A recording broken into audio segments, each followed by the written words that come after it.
Alright.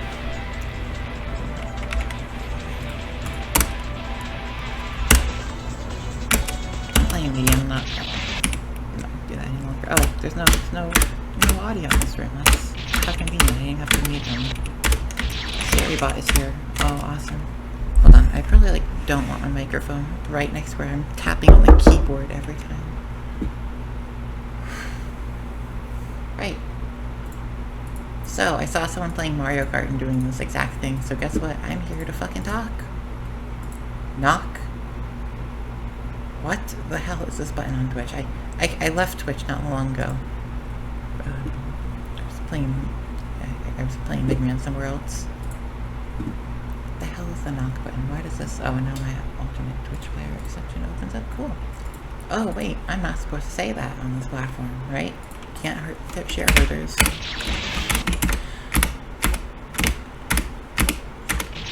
I don't even have anything really to talk about in particular. What do I even say? I haven't done it before. It's like there's 500 different avenues I can go.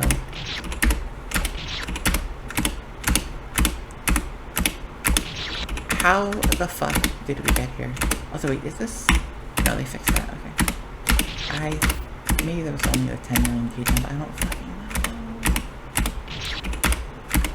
Back and forth.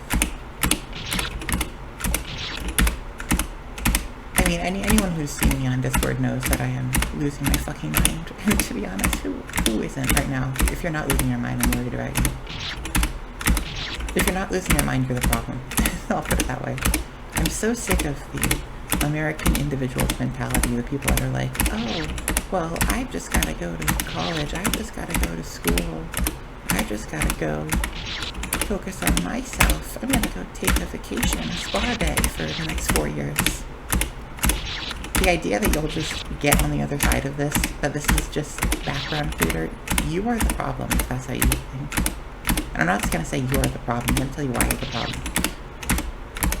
Because the people who focus on themselves first and forget to see that we're a part of a community and that what happens in government actually does matter. There's this thing that the streamer I was watching said, and I should probably cite their name because it's not nice to just be stealing stuff from people and not giving them credit. Says the person that likes medley fan games. I give credit though, I give credit. But anyway, as I said,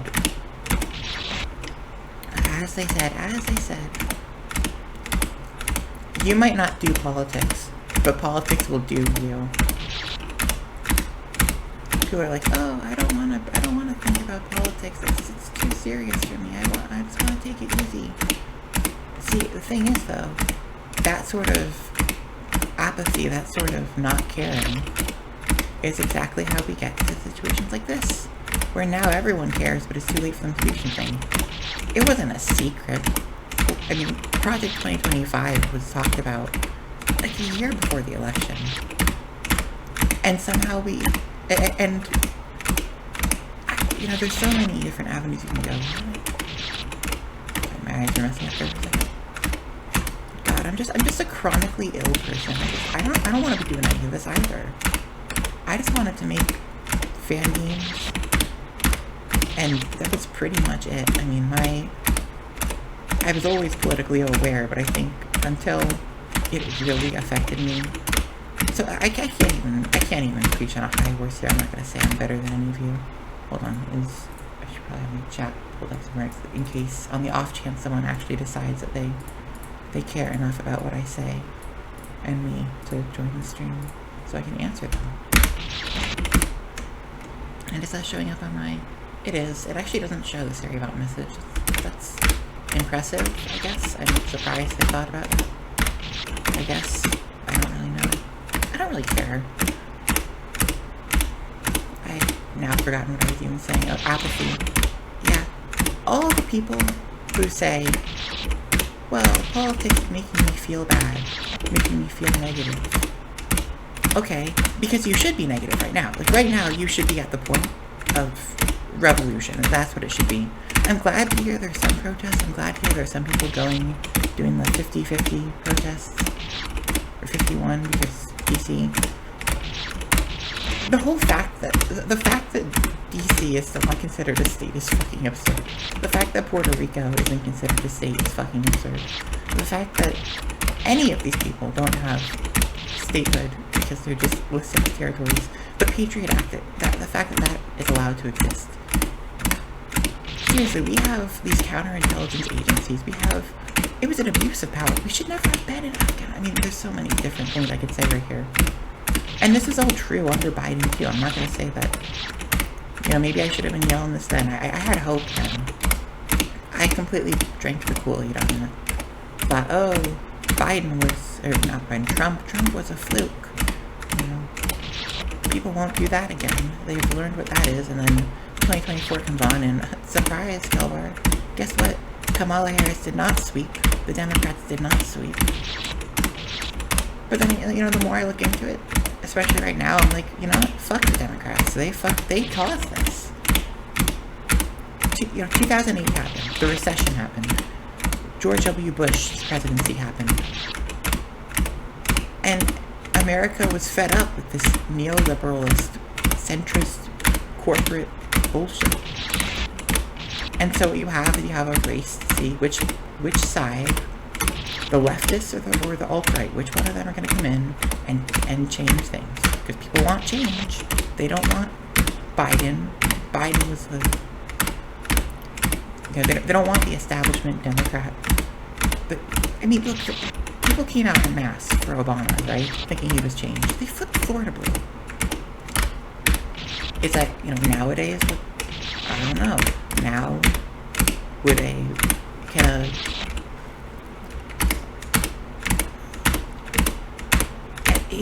any conversation about this political environment we live in is going to have to go back to 2016.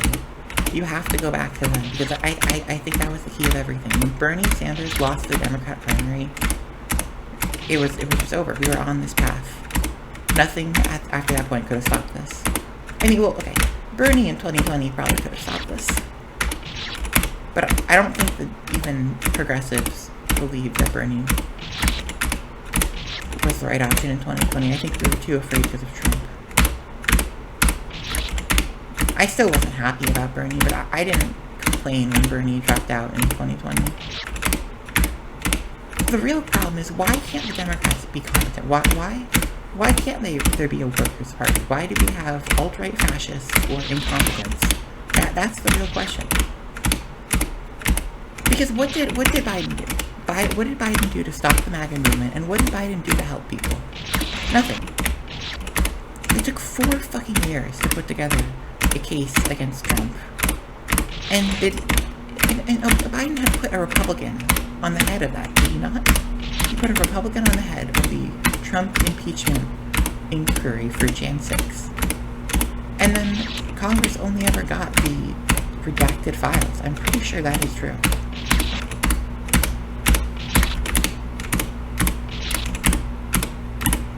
I haven't played Fanny games in like fucking 5 months. Do forgive my... and I'm not paying attention right now. So do forgive my 8 deaths. I know the 4 frame, 6 frame, all that shit is... I'm just not thinking about the Fanny game stuff. I'm just here to be idle, and at this point, back to the politics, I don't want to talk about the Gates anymore. Gates in here said I can stream, I want to be the guy section, and also said I have something to do, so I feel like this is semi-progressive or productive, and don't just immediately stop and delete all the records of this and pretend like this stream never happened and feel stupid. I'll always have a reason to put up a video or some shit. Look at this engaging gameplay. Plus, there's like no other way that I'm gonna get the 114514 clear unless I stream myself rambling. How do you even... What else do you put? Just put like 114,000 gate jumps on YouTube? The unedited footage of like 55 hours of jumping through gates. I kind of need to talk shit right now, just to have something to do, so that I sit down here and do 114514 gates. Although I guess you could then ask, what's the point of that? Why would you want to clear it like this? Isn't society gonna fall apart around you? Yeah, probably. I don't think it's... I'm not of the total doomer mentality that, oh, the entire world's going to implode. I'm more of the position, I think America is just going to become another China, another Russia, another nation that other nations do business with, free nations do business with, and the people in that nation don't have rights, and so ethics groups in free nations will argue you shouldn't do business with them, but people are still going to do it because where else can you get the cheap labor?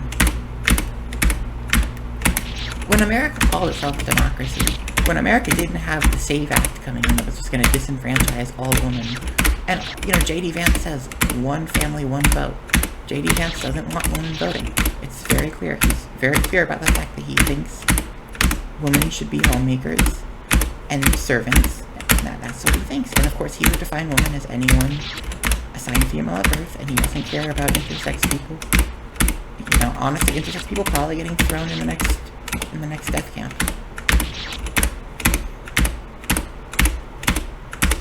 In the one death camp, the El Salvador death camp.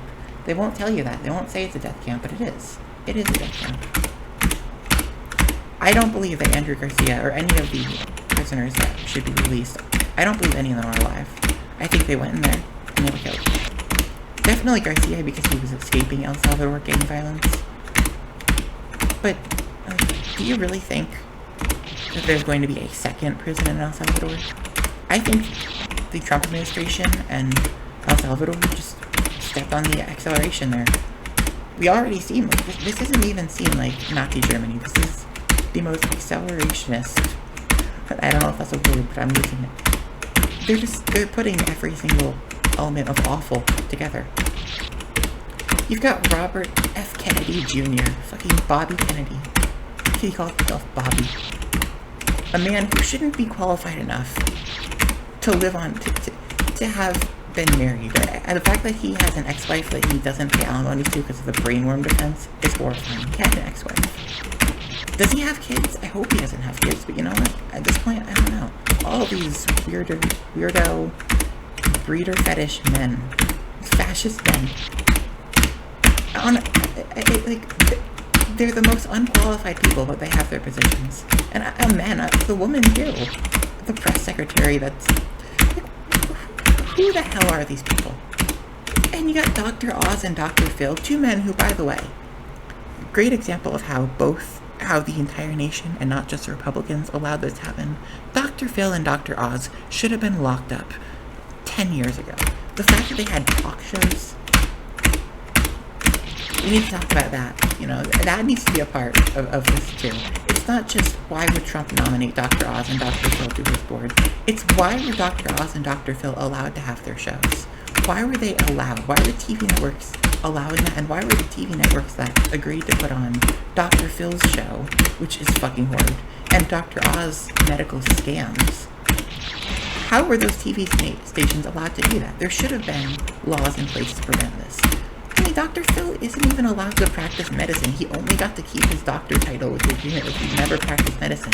So now he just uses it as a way to bully a bunch of mentally ill kids and teens. To argue he's a doctor, he knows what he's doing.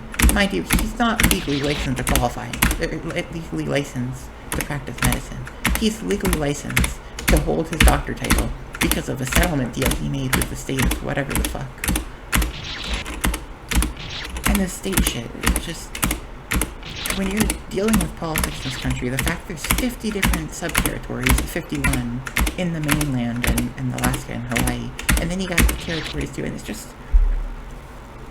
I mean, I'm at the point now, and this is, you have to understand if you're listening to this, I'm at the point now of saying, fuck it, you know, let's just take up arms and just start shooting people. I don't even care who you shoot. Like, I'll cheer on Luigi Maglione because I'm glad he shot the right person.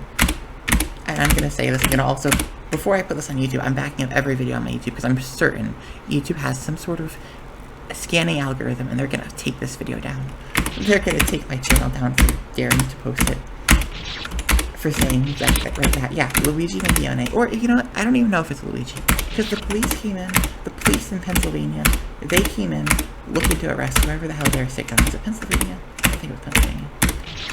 They were called by a McDonald's worker. A fucking McDonald's worker. Mind you, the same people cheering Luigi getting arrested were the same type that say the McDonald's worker doesn't deserve to have an apartment to live in. They trust the judgment of a McDonald's worker when it supports them. a McDonald's worker who we all know was just trying to get money. And I don't blame her, because you know what? You get paid $10 or $6. No, it's what's minimum wage? $7.50 now. $7.50. Maybe the minimum wage in that state is higher. So maybe it's like $9 per hour to deal with de-escalating situations better than any cop ever could. And do the monotonous task of just taking orders, talking to people, being that customer service representative. You fuck anything up and you lose your job. In a company, which, by the way, McDonald's, here's another little bit of fuck capitalism mentality thing. So McDonald's will report you. If you have unemployment, one of the things that you have to do is you have to apply to a certain number of jobs. And you're not allowed to turn down a job offer.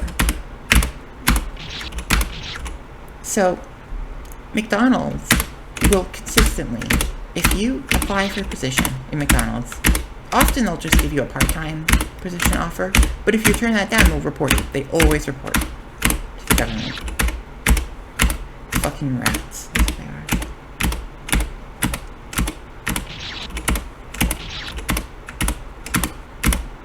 So you'll lose your unemployment benefits. You'll lose your all of that.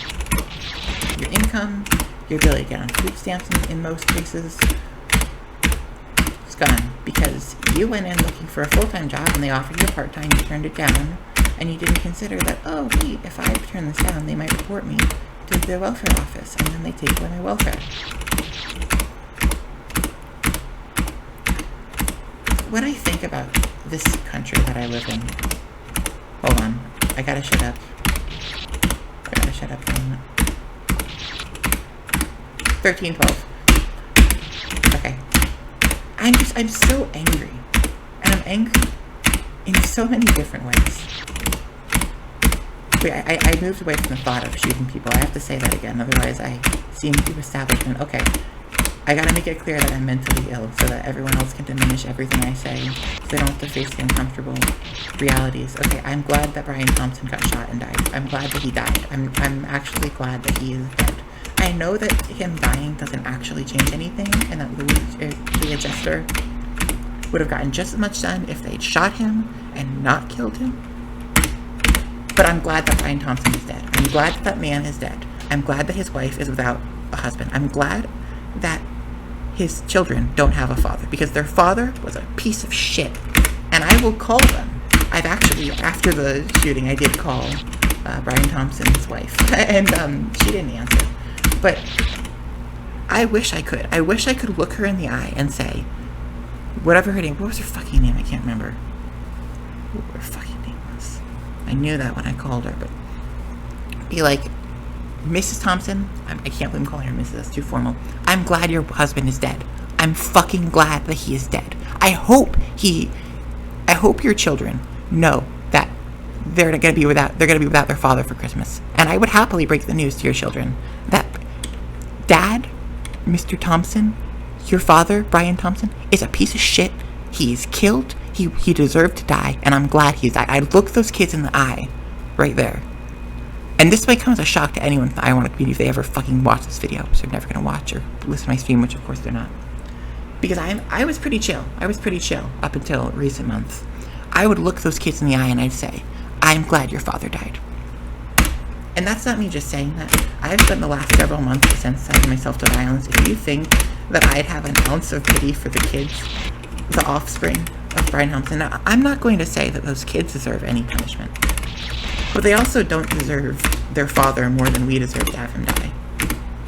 And I say the same thing about Elon Musk, although, like, let's be honest, 13 of Elon Musk's 14 kids don't care. And the 5-year-old is just probably in awe that he's seeing his father and getting carried around and treated so special. Because Elon Musk wants a human shield. Although, again, if I had a gun and Elon Musk had his kid on his shoulder, I would shoot. I would shoot repeatedly. I don't care if the kid dies in the process. Does one kid deserve their life more than all of America deserves to be free from Elon Musk? No. And in the case of Elon Musk, like, him dying would actually mean something. He can't just get replaced. He he will get replaced, but Elon Musk being Elon Musk is a problem. Elon Musk being the way he is, the embodiment of all of the incel disgusting nature. He's like if you put 4chan incels mixed with your LinkedIn tech bros. He's just everything I hate, and he's been that way for years. I mean, I've been pissed at him since he fucked up Twitter and I deleted my account 2 years ago. I mean, this still sounds stupid, but I had a few tweets on that platform that I kind of liked, that I had gotten a lot of attention for. Willowas knows, because he was the one that told me to post one of them on Twitter, and it had like 40k likes. You know, and in the context of everything, it seems stupid to complain about that, but that's my original personal stake in it. That was the point where I said that I was angry. Okay, that was the point where I was personally hurt by Elon Musk. And everything after that has just been, well, I hated him always. He was always, I could just tell he's an egotist, a narcissist. He's one of those men that doesn't deserve anything, but thinks he deserves everything. He's like the peak believer in libertarian views. Because he thinks that he thinks his wealth is his, when it's actually the system gave him his wealth. He thinks he's entitled to it. You know, the exact kind of person that would argue, my money, my taxes. But you don't deserve that money. You wouldn't have that money. You wouldn't be able to make millions of dollars without the system that's funded by your taxes. That we're actually now taking on the tax burden because you don't want to pay more in taxes. You cry about, you make $150 million and you pay, you ask them to pay 30% in taxes, and they complain about, oh, that's whatever amount of money that is. Let's look it up. Let's get a calculator out. 0.3 times 150. 45 million. You want me to pay $45 million? What if you lost $45 million? If I made $450 million, I'd be giving away $140 million of it. And the other $10 million, I probably would give away half of that too, and then just keep the rest so I can know that I am going to be safe for the rest of my life if I don't make another cent. The idea that you'd complain about only having $105 million, you didn't earn $150 million. You worked a position that basically involved rubber stamping a bunch of ideas. You're just there to be the face of the company. You don't even take on any real liability, because how often have you heard about corporate heads being put in jail? How often? How many corporate heads in the 2008 financial crisis? How many people who ran the banks, who certified the programs that gave out all the loans, the high risk loans, high interest?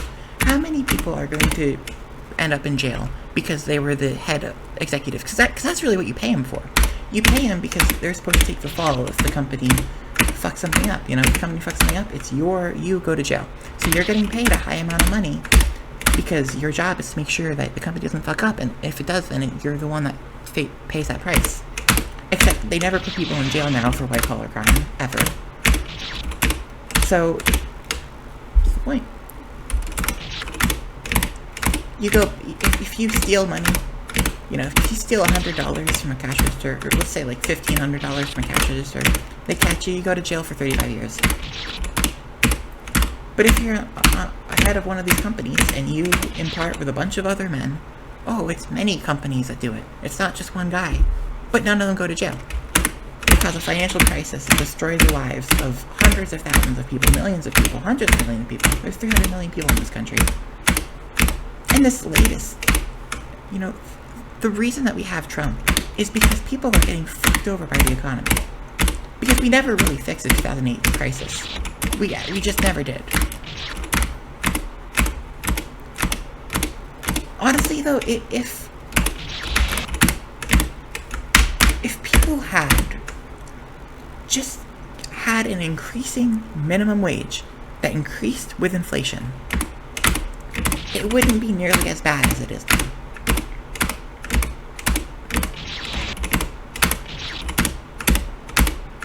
But of course they didn't do that. And this is where people will smack me down for saying this, but the Democrats are responsible for this shit too. Because the reason that Democrats lost power is because they got corrupted by all this corporate money. And to be fair, saying Democrats as one unanimous label isn't accurate. That's inaccurate, and I shouldn't be doing that. I get that.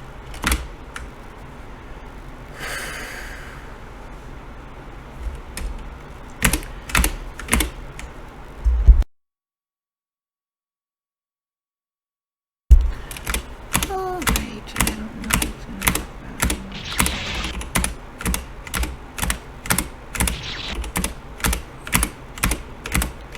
Yeah, so using the label Democrat in that way, it is disingenuous because the Democratic Party just represents every single politician from left wing to center right. If they call themselves a Democrat, they're a Democrat. If they're in that range. And has the Democrat Party ever said, no, you can't run with us? Look at all the shit that Mayor Adams had going on, and still he was the one that chose to run with an independent. Speaking of, this November, that election is coming up. There is a mayoral election. Mayor Adams will either be re-elected or kicked out, and he should be kicked out. If there's anything that the Luigi Mangione fan club can do, get Mayor Adams out. Get him out. Take that man out of New York government. You know what? Maybe I will. Maybe I will try to go down there and protest. I don't even live in New York, but I'd take the train out. Just to argue. Just to get rid of that guy. The thing with Mayor Adams that makes me pissed too, all the corruption shit, he's a Democrat, but when Trump came in offering him a pardon and being blatant that he was going to use it as leverage to have Mayor Adams cooperate with ICE, of course Adams takes that. Because Mayor Adams, I don't believe all Democrats are just Republicans with a different coat of paint, but Mayor Adams is that kind of Democrat. He's the kind of person that would have ran as Republican if he thought that it would help his career. He ran as Democrat because he thought that it would help his career.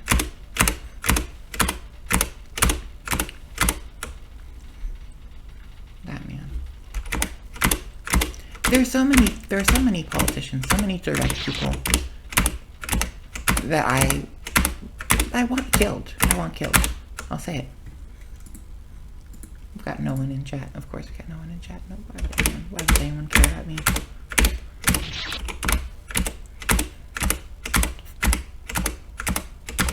I don't know why I go check that. Like, I'm gonna change what I say because I think people are listening. I don't care. I don't care. Ban me, Twitch. Ban me, Amazon, because that's what Twitch is run by. I stopped streaming on Twitch. I was streaming on another platform. I think it was Trello was the name of it. No, it's not Trello. I don't fucking know the name. What was the name of the platform that I streamed on? Trovo. Trovo is the name of the platform I was streaming on. I was streaming on Trovo, a platform which I hated because it had a bunch of stupid pop-up shit, but I didn't want to support Amazon, except now I'm here to yell and complain and whine. Old man yells at cloud. I'm here to do it on Amazon, or on Twitch, because I chose to be on Twitch. I don't know. I stopped streaming on Trovo, and then I just was like, hey, I should stream on Twitch here. Because I heard someone doing that in the Mario Kart Wii category. And I was liking the experience of watching them, so I want to give that experience to someone else. They had an active chat, though. I'm just kind of rambling, 1984. I'm just kind of rambling.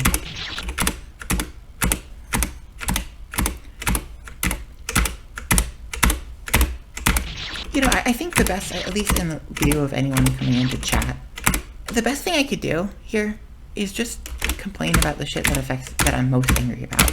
Because above all, the Republicans are a problem. But I'm really, the thing that gets my blood boiling is the type of person that just rolls over and accepts it, you know? Not to use a term that the right wing has taken, but the sheep. The people that say, well, I just need to focus on myself. And the thing that's made me really, probably aggressive on Discord and the like, is when I see people like that in the I Want a community. To see the people that I kind of figured would always be progressive leftists, to see them be like, oh yeah, I've been so focused on college, though. I don't really want to deal with politics because I'm too focused with college. I'm too worried about college.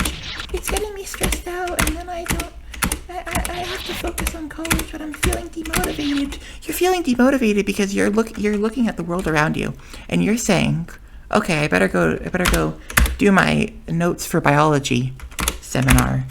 Better go study for that test that's going to be next year. Were people concerned about their SAT scores and their university grades and the tests and project they have for uni? Were they concerned about that in the uprising of the Nazi Empire? Okay, you don't need to do that, though. That's what upsets me most of all. The people that try to put on this fake facade of normalcy is what gets me livid. And that's the reason. That's like half the time when I shout about shooting people and killing people and wanting to, have violence in the streets. It's honestly not even about the Republicans. I don't want these people, many of whom I know, many of whom I could name the names. I'm not going to. I don't want to be that kind of a bitch. But the kind of people that, like, I was friends with, I was talking to, and they're pushing the same. They're more concerned about their university than the downfall of the society around them. Now, I'll give them some credit. They... Hold on, let me...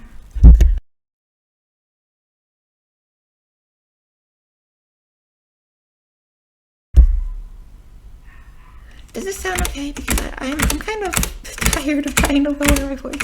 It's gonna hurt if I try to keep going with the authority, loud, low-pitched, yelling at people voice. So I'm gonna have to bring that up a few pitches just to have my voice not go so.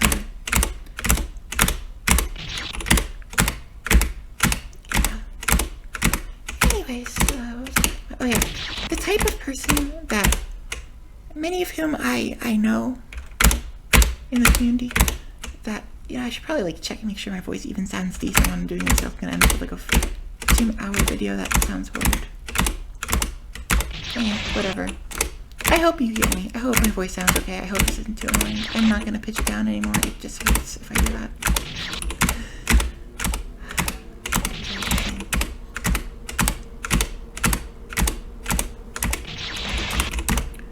So I know where they're coming from in the sense that if we were to wake up a month from now, if we were to wake up at a time and all of this goes away, the Democrats get control again, things go back to a normal society, maybe even a leftist society, then you'll be better off personally if you spent the last 5 months going to college, working on your getting good grades in high school so you can get into a good college, getting your job qualifications up. You would personally be better off if everything else gets fixed, if you don't take the effort. It's basically the prisoner's dilemma.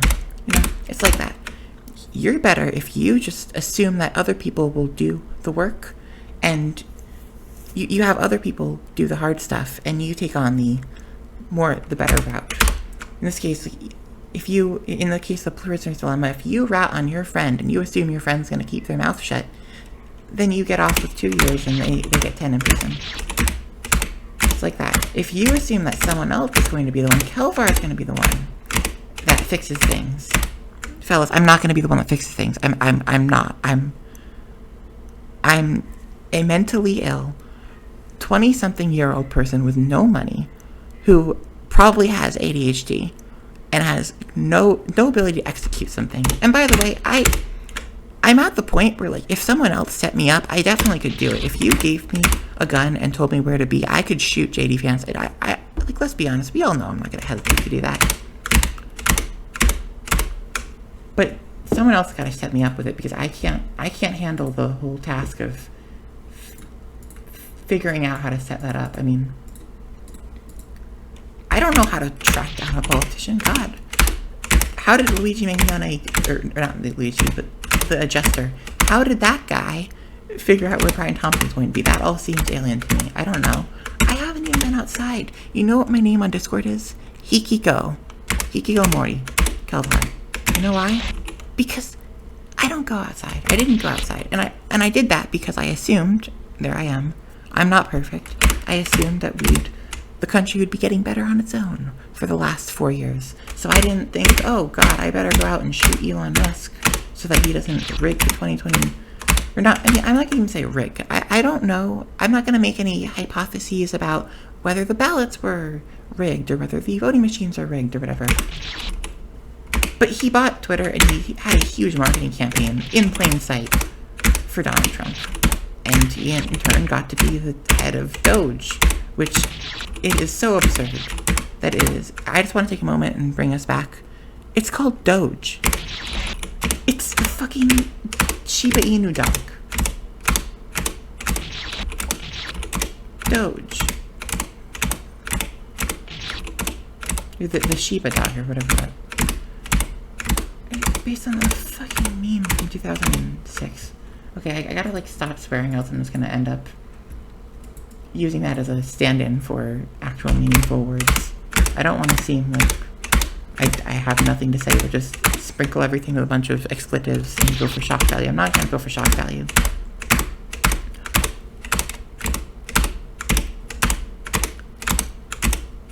But if you can look at the current government right now and you can say, I have to focus on my homework for my comp sci course in university, you need to not do that. That's the problem. We need people to not be so. I guess it's the individualism, right? It's the individualism that we're taught in school. The whole capitalist mentality. The idea that to focus on oneself first, and I hear it in all the talks. It's toxic positivity. That's the word I was looking for. Toxic positivity. That's the best label for it. The idea that, and that's exactly what you have when you have people saying that they're going to take a 2-year or 4-year vacation or 2-year taking it easy and reading a bunch of books. I saw that on Blue Sky. That's why I went livid on my old Blue Sky account. Just saw Red and just posting constantly, which frankly I should probably keep doing because it's not like I'm doing anything else. It's not like I'm going to go anywhere else. Might as well virtue signal that I'm on the right side of things. I was one of the people that was calling and saying this isn't normal and we shouldn't just take this. So, 2 years when everyone else fails to take up their part. I can at least look back and say I was doing the right thing. Because I'm at the point, I would be, I'm your fodder, I'm the kind of person that goes in, but I need someone else to handle the logistics of it. I'd like to believe, and maybe in the past I was the type of person that could set this up, but right now, after my brain's been rotting for the last 5 months, and I've been purposely rotting it because I wanted to be the person that would have the character to do something. I couldn't do both. You can't. I don't think in human nature, at least my experience, I don't think you can be the type of person that sets up an attack and then also be the type of person that does an attack. I think there's a certain raw, animalistic, just emotionally driven mindset that is needed to go in to actually kill someone. I don't think a rational person, an intelligent person, can kill another human being.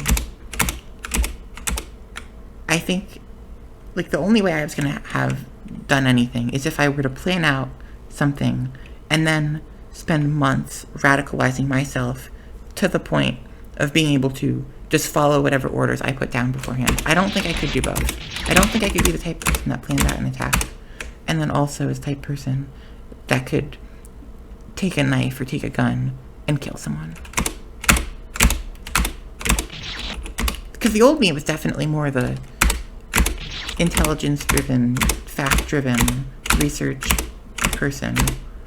I mean, nowadays, I just live in the shadow of everything I figured out before.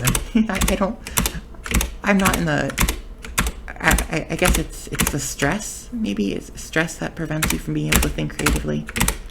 Because I'm in that point of view. I'm in the point of, I can't really problem solve. I'm just doing things that I already figured before and hoping that they work out. I think it is the stress. I think it's so some degree of stress or trauma, and to be honest, you need that in order to be able to do one of these things.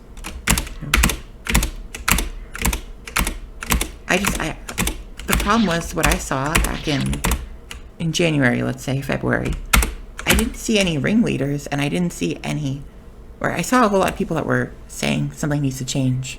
I wasn't seeing anyone who was going in and doing it. Well, Luigi Mangione, or the adjuster, if that's someone different. Let's assume it's someone different. Luigi's innocent, free Luigi. Mangione, no, I should not say that. I should say the adjuster. The adjuster, free Luigi. The adjuster was that. He was, or they, we don't know. They were both parts. They went out, and then they also killed.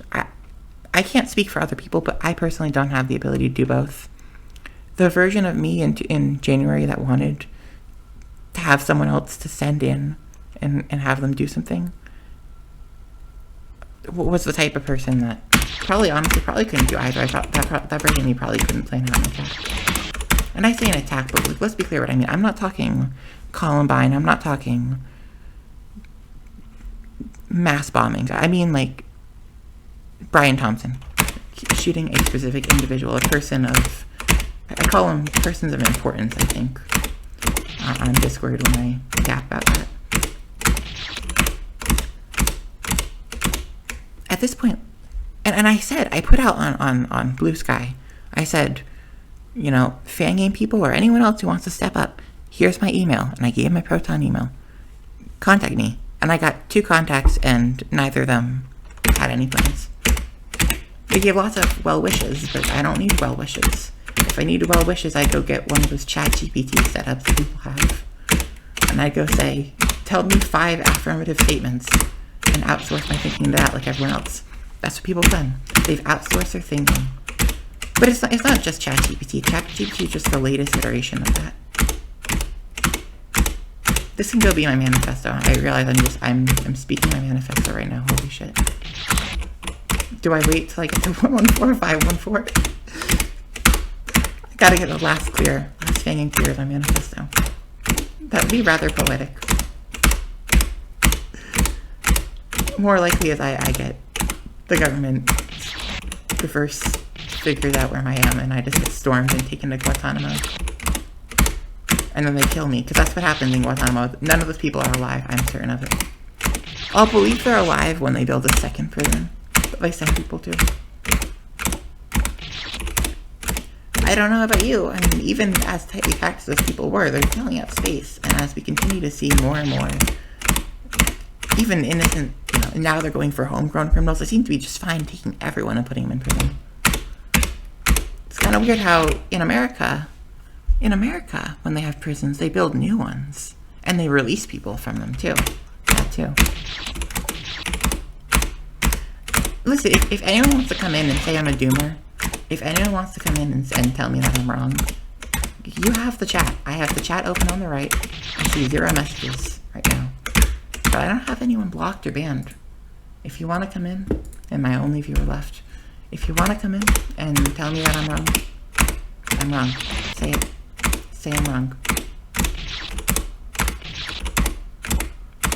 Let's talk. Let's have it be a conversation, not a monologue. This isn't Fox News. This isn't some leftist, self-proclaimed leftist on TikTok that's preaching a bunch of conservative bigotry, but under progressive labels. You have the chat. And in fact, it actually shows up on my screen, right? I set that up. Didn't I? I did. Look at me. I'm so good.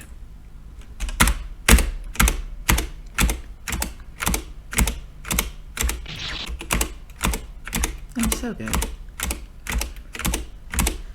I'm not. No, I mean, I'll say it. I've always been pretty transparent about the fact I'm mentally ill. I get that. But I can't do anything about that. I'm mentally ill. And so I tried, I mean, I guess I could try to, if I think that having Adderall would help, if I think I have ADHD, I could try to order some. I could try to figure that crypto shit out. and get some, and then I can get arrested for drug use. Is that what's gonna happen?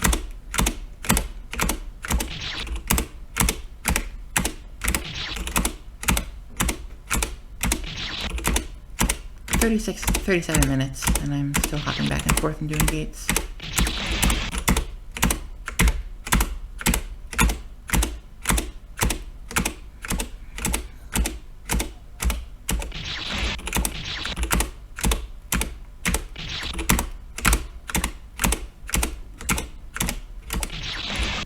There's nothing about this is normal.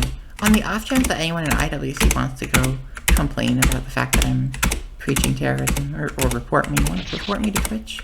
Go ahead and do it. Report me to Amazon. I've made alt accounts before, I'll make alt accounts again. I don't really care what Amazon says. You know, I care about the I Want Communities rules, but I don't care about the rules of Amazon. Because that's home switch. And that's another thing that's driving me crazy. Where do we have that's just an open internet space? You wanna talk about ethical consumerism, ethical capitalism? Where do I go? Can't use Reddit because that's fucked up. I mean, we're just talking about sites that you can't, that have censorship policies, just leaving those. I feel like I would have had a whole lot bigger following if I hadn't left Twitter. But I'm not a Nazi, so I'm not going to stay on Twitter. So I sacrificed my own potential future in the game dev space, delete my account, move to a different site, Tumblr, where no one follows me, except like 3 people. And to those 3 people, thank you. Thank you for the handful of people that actually stick with me. And you know what the funniest part is? Of all the people that I actually value, none of them are Americans. The people that actually are sticking with me and not just shunning me for violent speech, none of them are Americans. And all except for one live in a country that seems like a democracy. I don't know. Well, I won two, but the same country.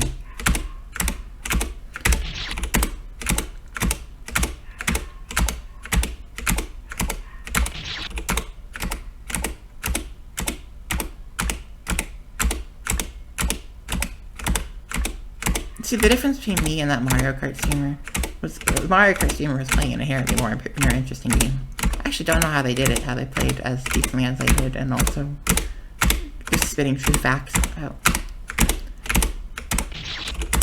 I mean, then again, like, is there really any wrong way to criticize this regime? I'm just wondering why they're going so hard on every aspect. Like, you don't have to speak. I mean, it's self-destructive to an unbelievable nature. They're destroying the corporations that back Trump. They're destroying the black and they're rounding up the black and Latino voters for Trump, the Venezuelan residents that supported Trump, and sending them to the death camps. It's pure flex of power. It's like Donald Trump, J.D. Vance, and Elon Musk, the 3 heads of this government, just think that they're unstoppable. And I think they do. But they also think that they think there's no way to lose. They're playing with their food right now. They're openly saying, yeah, we'll just round up people for anti-American sentiment. You got one right here. Take me away. I don't have anything to lose. What's the alternative? That's why I'm doing this shit. That's why I'm talking about this on main. I'm not just here to yell and complain about Robert F. Kennedy Jr. and Donald Trump and J.D. Vance and Elon Musk and every other incompetent member of government. I'm putting out my voice. I want this tied to me. I want people to know that I said something. I can't go out there and change shit. And no one else in the fan community seems to want to email me and give me directions and work together on something. And I say the fan community because I'm not going to trust some random person emailing me. That sounds like a fed. But, like, if there's someone who I know has been in the community for 8 years, someone, you know, type people that would post this floppa and kill transphobic legislators, you want to email someone who would be willing to go in and kill a transphobic legislator? I'm right here. You don't need to post this floppa. Send me plans. Let's work together. Send me your info. Let's talk together on this. But instead, I just would probably get blocked because dangerous, wrong thing to speak. There'll be people that say, well, this isn't productive. If I can get someone to message me and have me go in and do something with my life, that is productive then. That is productive. Everything else I've done up to this point didn't matter. I spent 3 years developing a game. Did that stop the rise of fascism? No. When Elon Musk said he was going to take away the Social Security and the Section 8 housing that I have with his Doge cuts, it doesn't matter that I made any number of video games. If I lose my public housing, I lose my public housing. I doubt that I'd be able to start up like a Patreon and have people paying to subsidize my $800 a month from Social Security and my rent payments from Social Security. There's SSI, and then there's the Section 8 housing vouchers. Am I gonna get either of those? No. If those are cut, they're cut. I could build up the greatest reputation in the Iwana community. It's not going to change anything. I can make the greatest game of all time. The most beautiful work of art.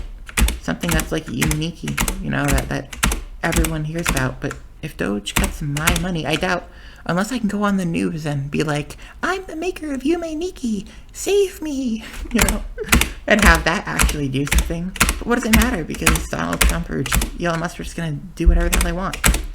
Doge goons showed up at the Department of Social Security, and they just came in, and they went in, and they had police backing them. They had no authority to be there, but the police gave them that. Or the marshal, sorry, not the police. The federal marshal.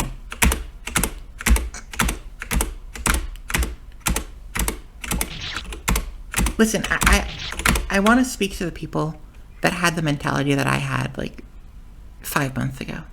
I understand that this isn't, 5 or 6 months ago. Obviously, this is all scary shit to hear. I feel weird saying it right now because I don't want to fall into the trap of being like an edgelord, like some people in the community. You know, I'm not going to start posting school shooter yaoi, okay? I'm not going to start doing that shit. I'm not even going to start glorifying that's senseless violence. Columbine, senseless violence. The Parkland shooting, senseless violence. Stony Douglas is what the school's called. Brian Thompson's death was sensible violence and is rational violence. And I know everyone else wants to put the bag over their head, or, you know, put the head in the sand. They're going to have a bag over their head. Keep the way this is going. They just want to peacefully object to this government. They want to peacefully change things. But it's not going to happen. You're not voting your way out of this.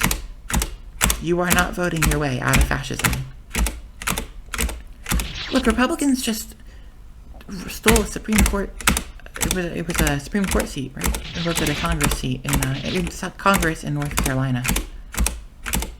They stole it from a Democrat. They just disenfranchised 60,000 voters after the fact, based on updating their standards after the election, to steal a seat from a North Carolina Democrat.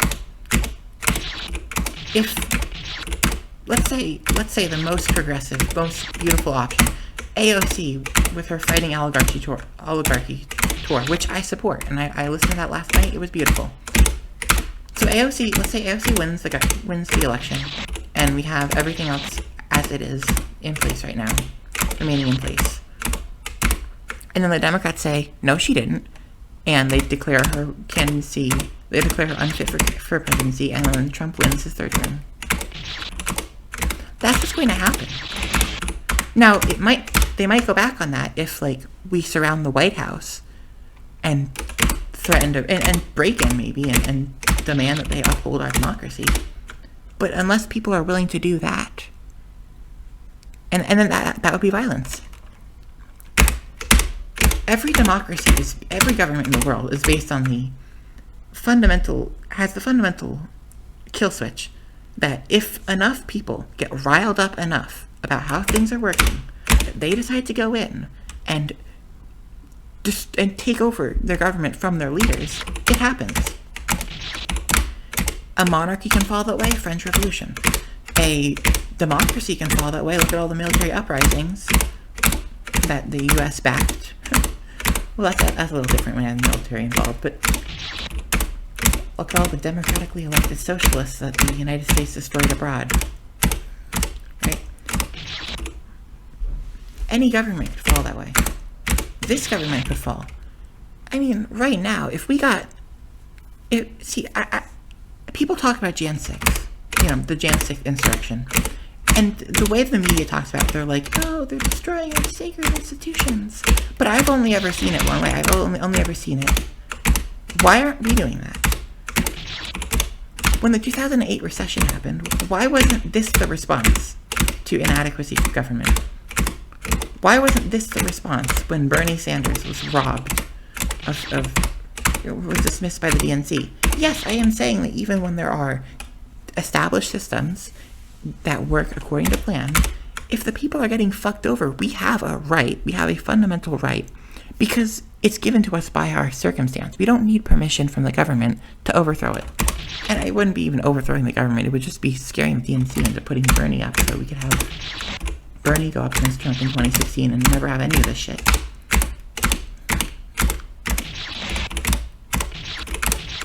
And to people that say, like, I fell off or whatever because I'm saying this, no, you should be looking at this like, oh, shit just got real. Kelvar is saying this. It's not... Kelvar went from someone who would help kids make fan games in the game-making server of the Iwana community to someone who would call for violence. It's Kelvar, a person who has been committed for years to just upholding... to focusing on indie, freeware, derivative fan games, is saying, you people in the Iwana community should step up too. Everyone should step up right now. And how are you going to do that? Well, honestly, I need someone else to take the lead. I can't be the leader of it. I don't know how. I don't have the experience. Someone else got to do it. But I would join up. I would join in. I would give my life for a worthy movement right now.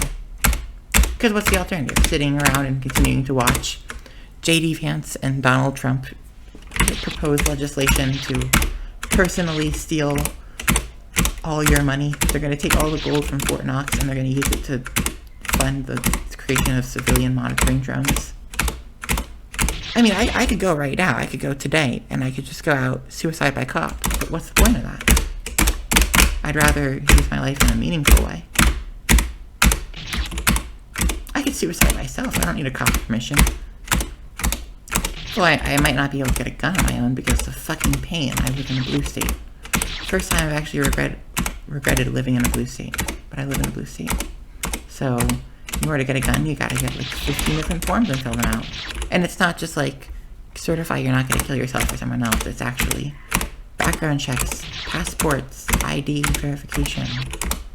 I could do it, but that's a pain. I'd like to have a little bit of something to look forward to, some positive motivation there.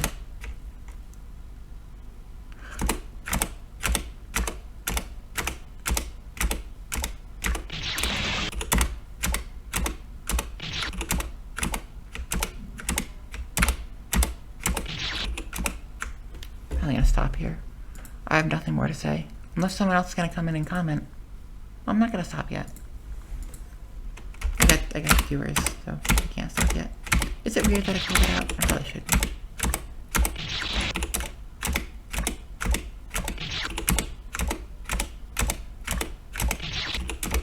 I'm just so beyond the point of caring anymore. To be honest, it's probably gonna happen. I'm gonna say this because I don't want to come across like someone claiming that I'm better. You know, let's do a quick little trick. Let's go, yeah, to the gate without getting done. Okay, cool. I don't want to claim that I'm better in some way. That I'm like some superior being, because we all know I'm not.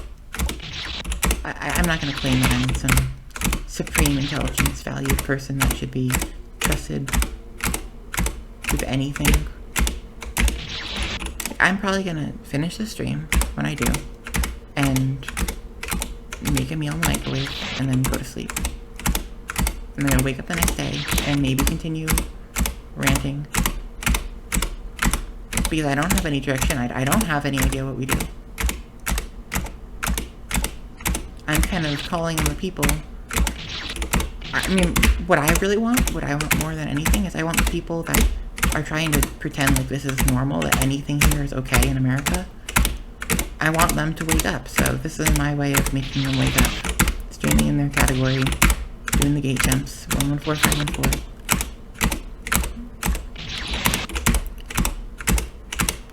And saying people need to step up. For all of the support around like Luigi Meggione, half of the people, I joined some groups for him, and maybe just the groups that I joined that I happened to find myself in were less of a serious type, but the vast majority of people there were just talking about how he's hot. Is he hot? Fine, whatever. I mean, that's a personal preference thing. Fine. That's true, maybe. I don't know. But I don't care if he... I guess I shouldn't be complaining about that, because anyone... You know, if those people will fight for Luigi to be freed, I don't really care why they're doing it.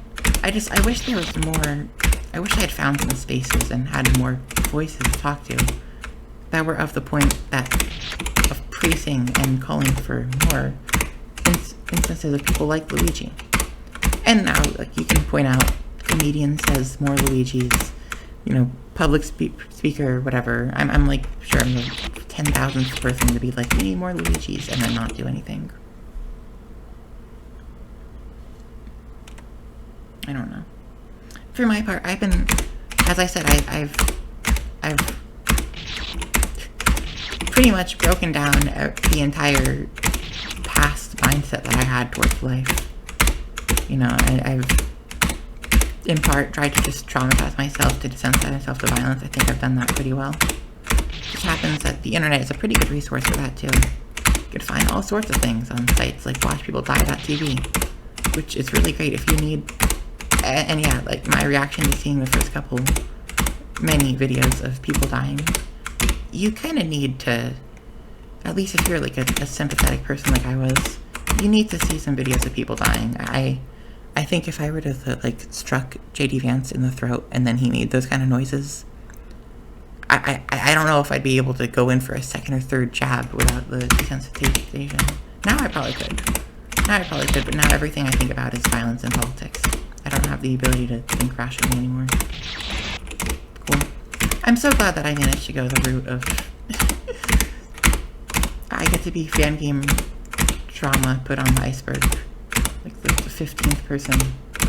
You can write the whole story of. I even predicted this a couple of years ago, but for different reasons.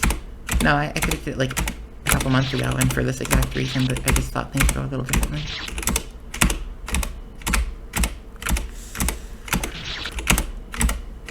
I didn't think I'd lose my mind as much as I've lost it now. I honestly didn't lose my mind before, though. I feel like before, as angry as I was about the fact that the ADHD system in this country sucks, I think I was at the point where, like, if I had been given consistent access to stimulant medication, if I had, like, just decided to go black market back then, and this stuff hadn't happened, I probably would have evened out and just gone back to making fan games. This period in 2025 has been the point where I've said, I have fundamentally changed how I see other people and how I view humanity and how I view human interactions. I mean, I have no patience for lighthearted shit. Someone emailed me something about, or sent me something about, and by the way, I totally invited this because I sent some piece of art without even thinking about it, but sent something silly about cat girls, and I was just like, I have no patience for this shit. And then I uninstalled Discord. I'm a little impulsive right now, to be honest. I'm not gonna come from the most rational place in my actions. I might just block. I don't block anyone. I've only blocked one person, but actually I blocked a handful of people, but they mostly for rational reasons, and I think they're blocked by pretty much everyone. I don't really know what the I Want a Community's current stance on how much we name those, so I'm just gonna say people, and like I want a community moderators. No one's gonna care about what I say. I could say literally anything. I could say that we should implement breeding farms like Jordan Peterson tweeted about, but real. See, that I'm at least in politics. That was the kind of politics that I think I had last began to adjust for. When I said I'd lost my mind, it was like for that kind of politics. I was saying in a joking way. Like, yeah, it is kind of funny that Jordan Peterson tweeted out the BDSM porn about a breeding farm under the pretense that he thought this was actually was going on in China, which it wasn't. It was from a porn flick. That is kind of funny. You know, I don't really feel like it's funny now, but it's something that I would have felt was funny, so I'm going to say it's funny and assume that other people will find it funny too.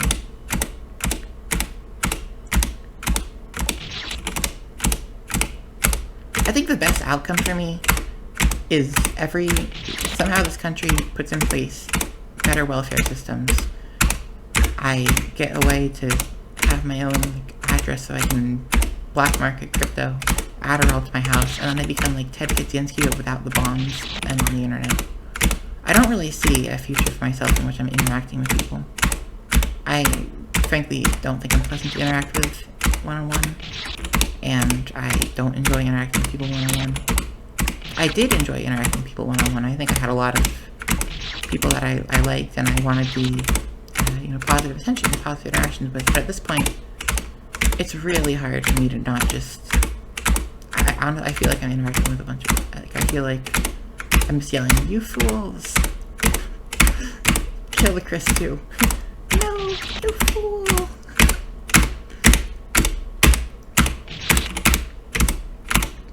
Okay, so think about it this way. If I did something fucking crazy, I'd put Fanians in the spotlight in a way they've never been.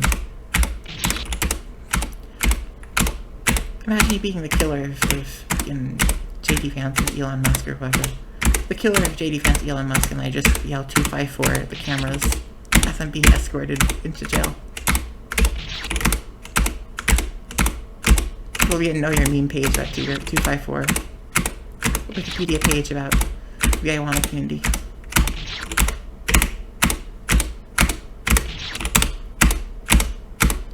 That's a crazy idea, but I actually don't want to do that because I don't think the Iwana community would hold up well. I feel like that would hurt the Iwana community though. I feel like, given that the Iwana community kind of exists in a little gray area due to the DMCA, fucking Digital Millennium Copyright Act, damn it, government, fix that.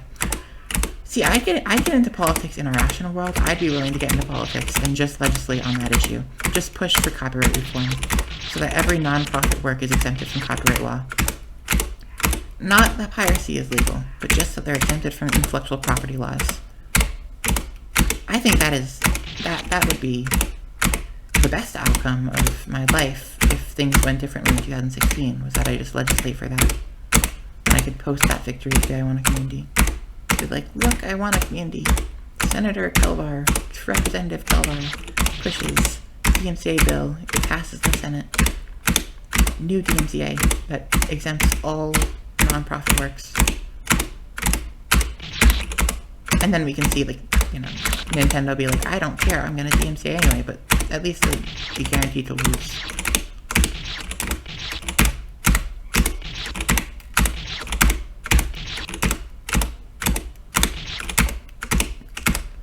I still can't get over how some companies just blatantly disregard the law. Remember when Biden passed that law that made it so that hospitals had to list their prices, and pretty much every hospital in the world, in the country, in the United States, because only the United States had this problem, every country in the United States, every hospital in the United States just said, we don't think it's in our best interest. We're not going to follow the law. Actually, Delta did that recently with the tariffs, so it's like, we're not going to pay tariffs on the new plane. What the fuck do you mean we're not going to pay tariffs?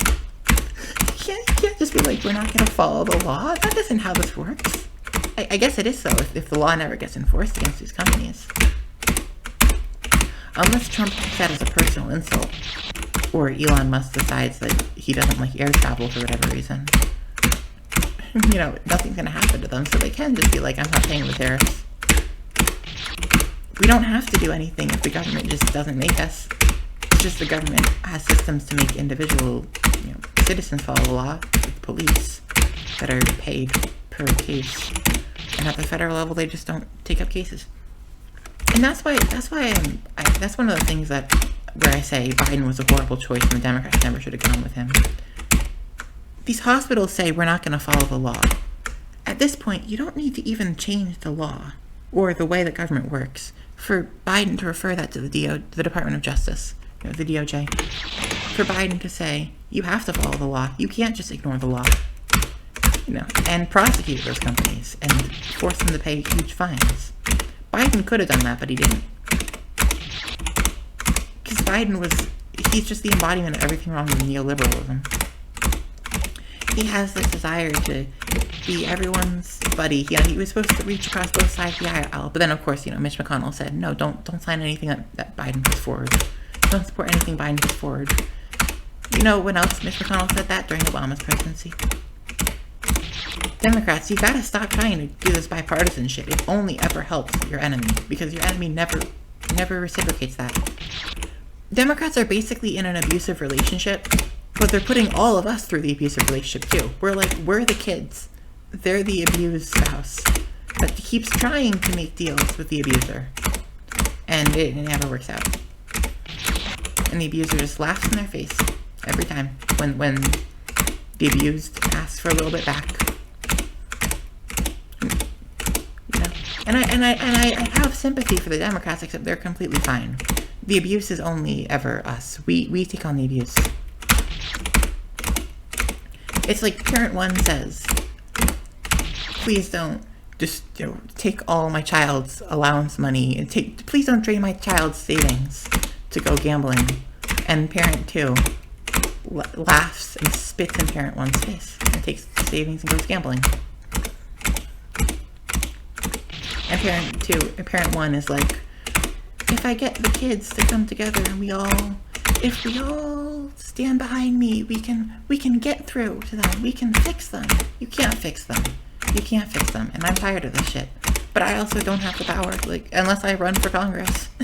Unless I run for Congress, in which case, oh boy, we're gonna have a scandal when this gets disseminated everywhere. You get to hear my ramblings pieced up in the worst possible way. Unless I run for Congress, God, I can't even work a job. I could never do a campaign for Congress.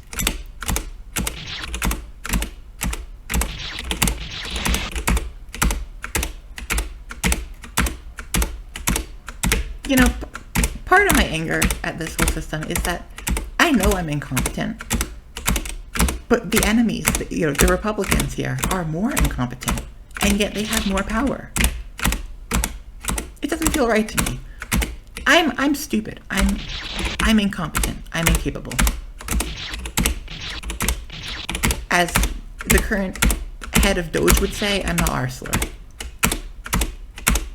I don't know, maybe it's not true. But I don't think I can hold down a job. And yet, Elon Musk, what does he do right? He just has more money. He starts off with more money. He gets lucky gambling it. And then he calls himself a genius.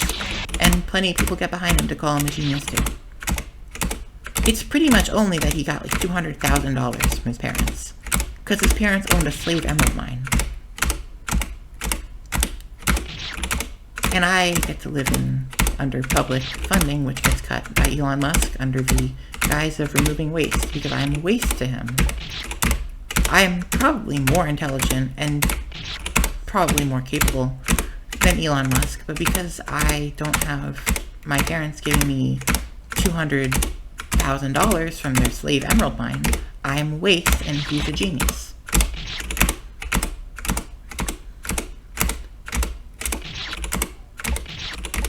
He's just a Nepo baby. And nepotism.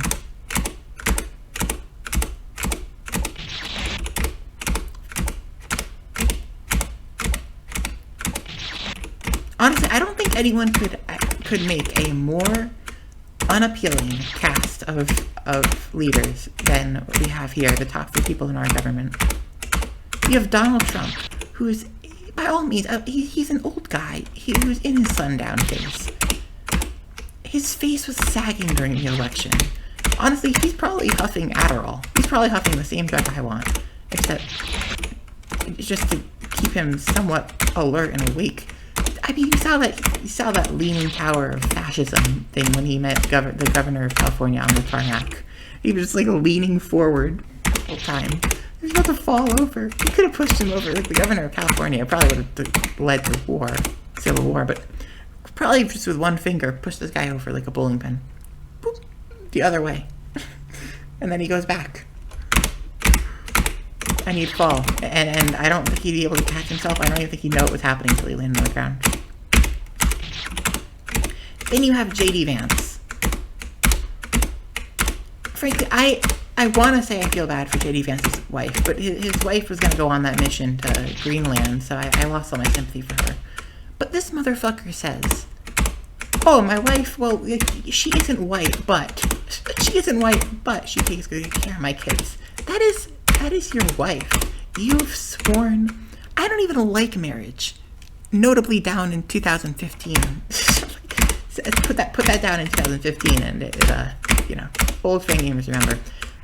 I don't even like marriage, but at the fundamental core, I understand you're supposed to bind yourself to this person. You're supposed to be a team with that person, and you can't even say that you support your wife. You can't even defend your wife from blatantly racist. I mean, they were saying shit. They were likening her to an animal because of her Indian heritage and because of her darker skin color.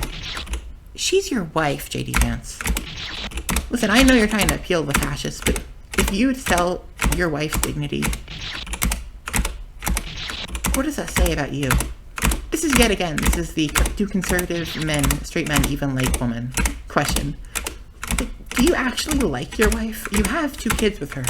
I know you have 2 kids, and you can yell about family values, but do you like your wife?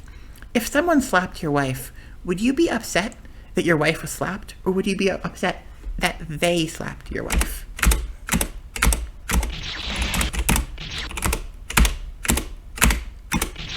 And I think the answer is Vance would be upset that someone else came in and attacked what was his. And that's so disgusting. I thought this misogyny shit was... I thought I'd never have to deal with it when I heard about this in the textbooks. Now I kind of feel like I don't know, maybe that's the problem. Maybe I'm the problem here. I assume that misogyny was over, that I assumed that this blatant segregation type racism was going to end. But nope. It's here. I mean, these are questions, I'm asking questions now that I never thought I'd ask. If I had had even an inkling of thought that in 2025 I'd be wondering whether I should throw my life away to kill a fascist or not, I don't know what I would have done. I certainly wouldn't have. I certainly never had that thought come to mind. I thought that at worst things were just going to stay unlivable and would slowly improve, and that maybe in 30 years or something I could have a world worth living in. That's why I went hikikomori. I thought, okay, the world out there is too much for me, but I can at least stay in here and do fan game stuff and then have that fix itself. But now they're coming for my housing, so I can't do that.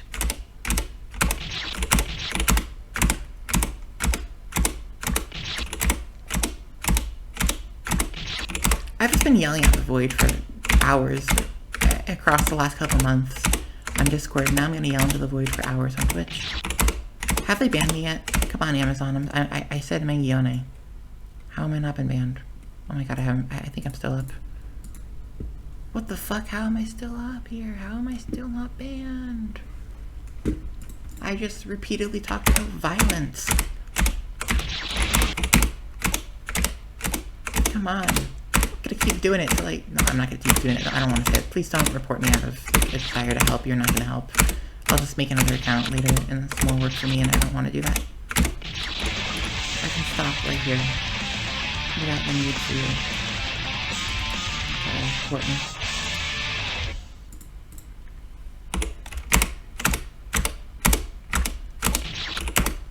Five, 6, 3, 5. I don't have a stopping point. I'm just gonna stop when I when I decide I don't want to do this anymore. I haven't really felt much of anything for the last couple months, so who knows when I'll feel enough repulsion to stop. I mean, usually I'm like waiting in the tennis on 2Q for like 10 minutes when I'm like, I'm done with this shit, but I think it's more because I don't want to play tennis on 2. I do want to rant about politics, so maybe I'll just go in one sitting, just 114, 514. I mean, look, I'm 5,000 of the way there. Let's just do a little bit of calculation. Oh, right, I turned off my Windows key. Let's say it's 115,000 divided by 5,000. 23. 23 more hours of this, and I should clear. It's actually a little less.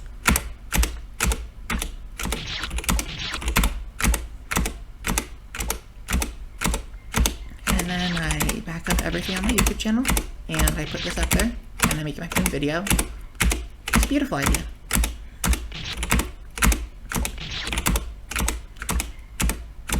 "24-hour long rambling." Maybe I really should have been a politician. You think Cory Booker is tough? I could do it too. Will I? I don't know. You know, it would sure help if I had some people to come in and ask questions or give comments so I could yield the podium while retaining the floor, or whatever Cory Booker's legalese was.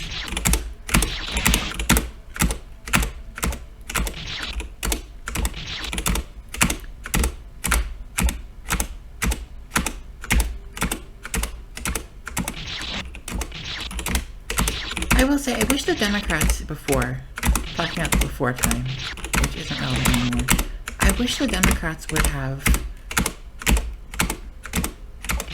I wish they would have made it more clear and said directly to American voters, Republicans are sabotaging our legislation. To be like, yeah, I know you elected me and nothing changed. This is because everything I propose is going to get filibustered during the Obama administration. I wish they just said that directly. Like, we need to get Republicans out, but they wouldn't say that because that seems too partisan to them.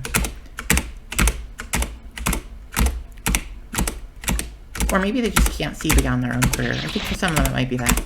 Some they actually don't care whether legislation gets passed, they just care if they get in. So they make a bunch of empty promises they have no way of delivering on, without saying why they can't deliver on it. Politicians just need to be like, in America, they need to just say, listen, Congress is a collective thing. You're not voting me governor. You're voting me to be your representative in the Congress. If I have the greatest legislation for us, but no one else wants to jump on board because they fundamentally hate the idea of helping you, I can't fix that. It's kind of got to go beyond your own state if you're a legislator. And they're not, obviously there's no incentive for politicians to go beyond their own state, to go outside of their own boundaries, because in the end, it's the people of Massachusetts that vote up the state representatives of Massachusetts in Congress. You can go to tell Ohio that they need to vote Democrat, and maybe they do, but then your own district votes Republican, or votes a different Democrat in, and then you're out of a job. I don't really have any suggestion for how to fix that. I think the whole two-party system is a failure, but I don't have a way to really fix that. Democrats need to step up, and they need to have a majority. People gotta vote in Democrats, but not now. Now it doesn't matter. Now it's too late. Because you voted in the blatant fascists. It's just the me mindset. It's about me. It's gotta be about me. My college, my high school. I have to focus on my grades. This is why you don't have huge student movements anymore. Because people are told now they need to focus on studying for the SAT and going to get good grades. I mean, I wasn't even going to college, but I was trying to focus on getting good grades because I was told that was the right thing to do. I don't even know who I'm blaming at this point. I'm not going to blame the students for that. As I said, I did this exact same thing, just with less of an incentive to do it. I'm just more vulnerable to propaganda. Was. I don't think I am anymore. I don't take shit from anyone anymore. because I used to be pro-authority. I used to be like the kind of person that would bow to authority. I was probably like the exact embodiment of every centrist, or not even centrist, but just weak-spined Democrat. Now I'm not. Now I'm anti-authoritarian, but I'm also a little crazy. I'm also the type that says blatantly, I think we need to kill people. And, you know, we'll see how long I can keep doing that before I get taken out. I do know my First Amendment rights. I have the right to say it as long as it's broad enough. As long as you don't give a time or a place. According to the Supreme Court decision they made for some Ku Klux Klan wizard. Yes, it was actually someone of the Ku Klux Klan. I'm not using that as an exaggeration.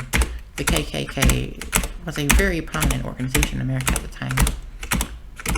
And they threatened some Democrat because that Democrat was going to vote against segregation. But they did it. They said something along the lines of... It was a broad threat. I don't remember what the wording was. I don't really want to say it because I don't agree with it. I think that segregation was a mistake, and I think that segregation being repealed was good. I just wish, you know, for all that I call for violence, I don't wish it was that way. I wish that I could trust that the government would lock up bad actors like Dr. Oz and Dr. Phil and Brian Thompson and the entire private health insurance company and everyone, all those banking executives. The only reason I'm glad that Brian Thompson is dead is because of how bad the system's gone. I'd be just fine with living in a world where healthcare executives didn't exist, where executives or corporations that fucked over people didn't have, you know, they got locked up quickly.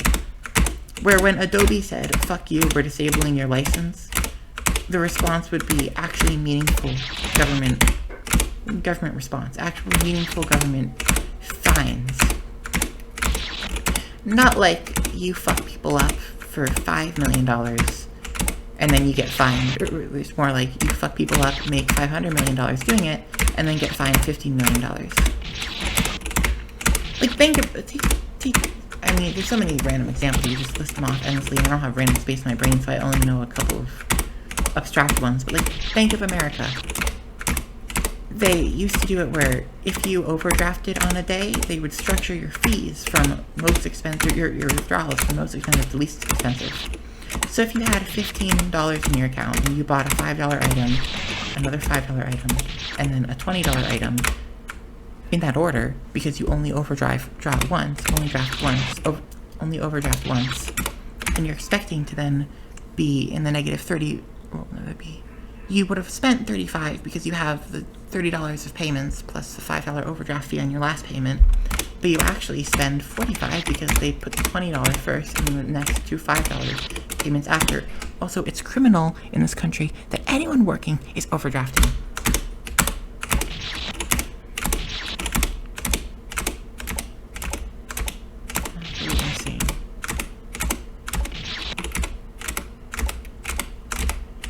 It's criminal that minimum wage didn't rise to inflation. That was an oversight of when it was written into law, but it could be fixed at any time. Congress right now could fix that, actually. It doesn't involve impeaching Trump, it just involves Congress caring about people, but they don't. It would involve Republicans having to step up.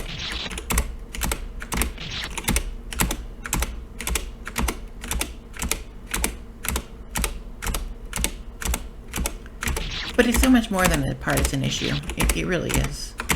It's the fact that we're able to get to this point.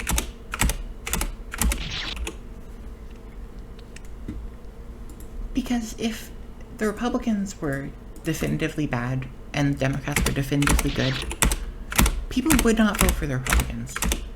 If the Democrats helped people, why would they go vote for Republicans? When the reason that Democrats lost the supermajority in Congress is because they started taking more and more bribery deals. More and more Democrats started passing unpopular legislation or refusing to vote on popular legislation that would have helped people, populist legislation. And then people just getting the point of nothing's working, let's just try the other thing. And that's why you guys have the presidency flip-flopping. It goes from George Bush to Bill Clinton to George W. Bush to Barack Obama to Donald Trump to Joe Biden, who was again a failure of a leader, and then to Donald Trump again. Except now Donald Trump's more extreme because minors are more extreme. You know, the problem with MAGA is a partisan issue. That's a Republican-only movement, and the Republican Party is just failing to step up to it, except for like 5 representatives that call themselves Tea Party Republicans, but are like 90% in line with MAGA, and then vote against the other 10%. Right? That's MAGA. But the environment that created MAGA was a bipartisan cooperation. It was a national cooperation that created that. A national cooperation. Oh god, I'm not being able to speak anymore. Gotta drink some water or something.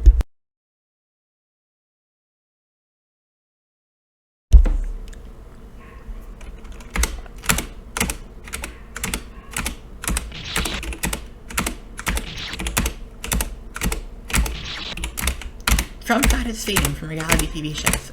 I criticized Trump's entrance into politics the same way I criticized Dr. Oz and Dr. Phil. TV stations that claim to hate Trump. Why did you air The Apprentice? TV stations that claim that Trump's cabinet is unqualified and point to Dr. Oz and Dr. Phil. Why did you allow them to have shows on your network? Oh, well, it brought the money and it brought the views in. I know it did. You're responsible for this too. Just because you had a personal reason to do it that wasn't part of some spiteful national agenda doesn't mean that you're absolved of responsibility. Okay, you benefited personally from airing these people's shows. So instead of just incompetence, it's corruption. You were corrupted by money.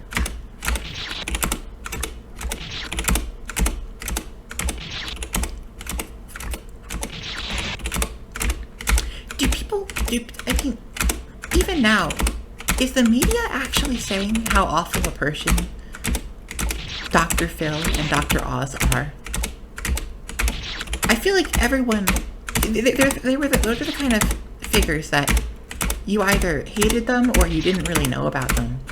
And the vast majority of people, it wouldn't even hate, just dislike them. But the vast majority of people figured there was some necessary evil. Because that's the neoliberalism, right? You can give people individual freedoms and just hope that they make the right choices. You can say and do anything. Or you can say anything, you know, complete freedom of it's this hardcore doubling down on freedom of speech, but in ways that are they include hate speech. I'm all for freedom of speech in every other way. And I mean even in the ways that people say they're for freedom of speech, but they're like, except. You know?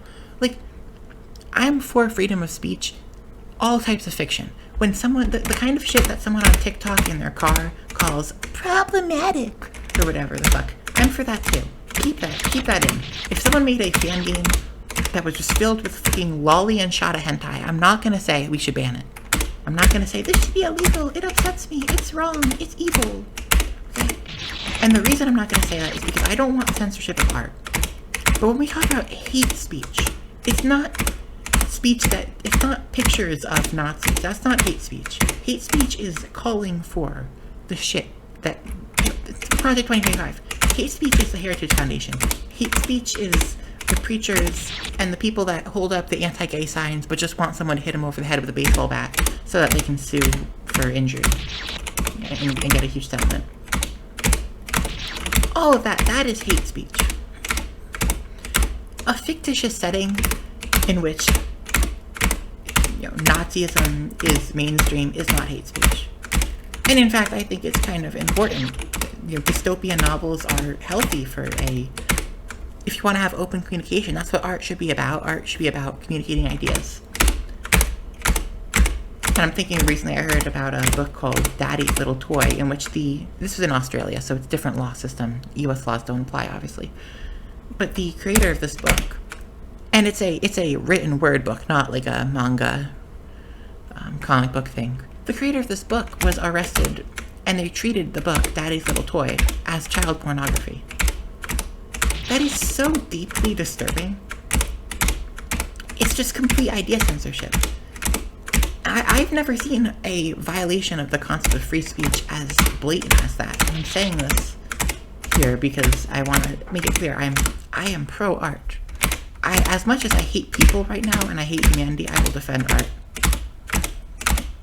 I might not like the people making it, but I will like the art itself. I mean, hell, I know that I played Mega Man, and you could be like, oh, look at you, you're playing Mega Man.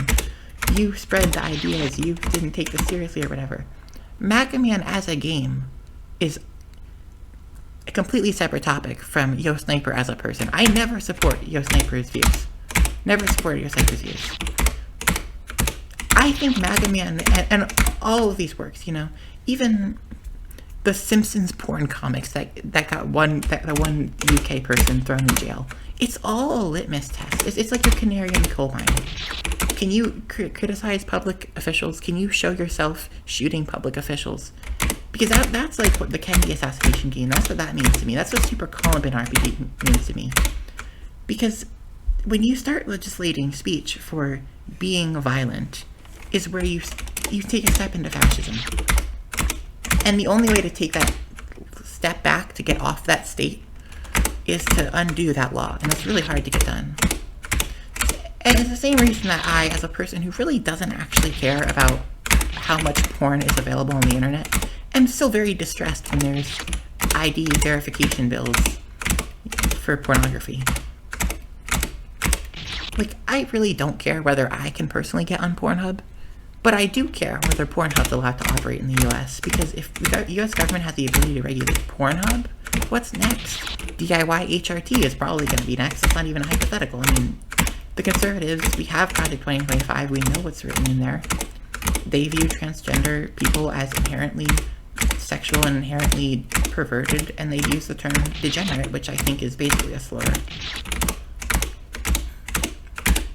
But they use that term, and so once you've got the ID verification laws in for people, and again, that includes legal adults, to access porn sites, what's next? ID verification to access transgender communities. And then once the government, because it's the government verifying your ID, the government has their systems in place to check your ID. You can't check the ID without the government, getting involved. So they know whose ID is being checked. Now they issue a new order, and this is unconstitutional because you have that one provision against, you can't be charged with something that was legal when you did it, even if it's illegal now. But who the fuck cares? ICE is coming for you. You're going into the van and you're going to get sent to the El Salvador death camp. And then you're going to get shot in the head. And no one's going to ever see you again. After you film this photo op of, Dr. Phil watching you get carted off. It's that, or they're going to, honestly, they're probably going to send you to RFK's plantations. You've brought back neo-slavery, except it's not even neo-slavery, it's just slavery, except instead of being based on your skin color, it's based on your crimes against the state, which include things like being an outspoken black person, asking for equal rights, being an outspoken woman, rejecting the idea that you should be an incubator, being trans, being gay, being outspoken defender of people who are any of those other things. And I'm not even afraid of the United States right now becoming some fascist superpower, because at the end of the day, with how broad these strokes are, if you kill too many people, you just end up not having a functioning government. You can send people to the camps and the farms and starve them there if they refuse to work, and you can send all your criminals over to El Salvador and kill them. But at the end of the day, if you don't have enough people to run your government, or to run your society, you're going to end up with a collapsed society, or at least a very weak society. I think the end course for America, if nothing else happens here, is it becomes like the Taliban. The Taliban, the countries that the Taliban runs, they aren't strong, they aren't industrial powerhouses. Well, okay, America's going to end up, if America was run by rational fascists, that sounds like an oxymoron, but like fascists that were trying to become a global superpower and didn't care about human rights. The type of fascist that is going to stomp on human rights as a means to an end, but that's not the end that they're getting to. They're not doing it just out of spite. In that case, it would become like China, right? where Americans wouldn't have rights. They'd be monitored by the government. They'd be disappeared if need be. But in the global sphere, America would be a place that you get your goods from. And maybe your ethical organizations tell you not to buy from them, but then the corporations that want to make more money, they buy from the United States anyway, so then your country, your free country, puts in tariffs maybe, or maybe doesn't. And maybe the US engages in some scummy market tactics or has some scams that they try to run on your citizens, like in China, like in Russia, like in North Korea is a cyber attack. You know, like in that kind of stuff. Maybe that happens. But in the end of the day, America isn't a country that, like, no one's coming to save us, is what I'm trying to say there. However, that's not even the country that we have. With the current leadership of Elon Musk and Donald Trump, because J.D. Vance is more of like, I could see becoming more the America as the industrial powerhouse of the world with no human rights. But, and maybe like Kash Patel could have been that too. But with Donald Trump and Elon Musk in charge, I think it's just going to be, it's setting the house on fire to spite the orphans you've trapped inside, you know? They just wanna cause destruction. Probably because Donald Trump is a narcissist. Donald Trump is he's probably going through dementia right now. I have not read the health report, and I frankly don't care to. I've heard it was positive, but I really don't care, because what I see in Donald Trump, what I see in his actions, look at that guy. I mean, he was on his speeches. He was like nodding off the whole time, and then he randomly started just decided to start playing random music. Not that one where he was like, "We're just gonna listen to some music now." Okay, fuck it. You know what? We are gonna get the Trump experience on this Twitch stream.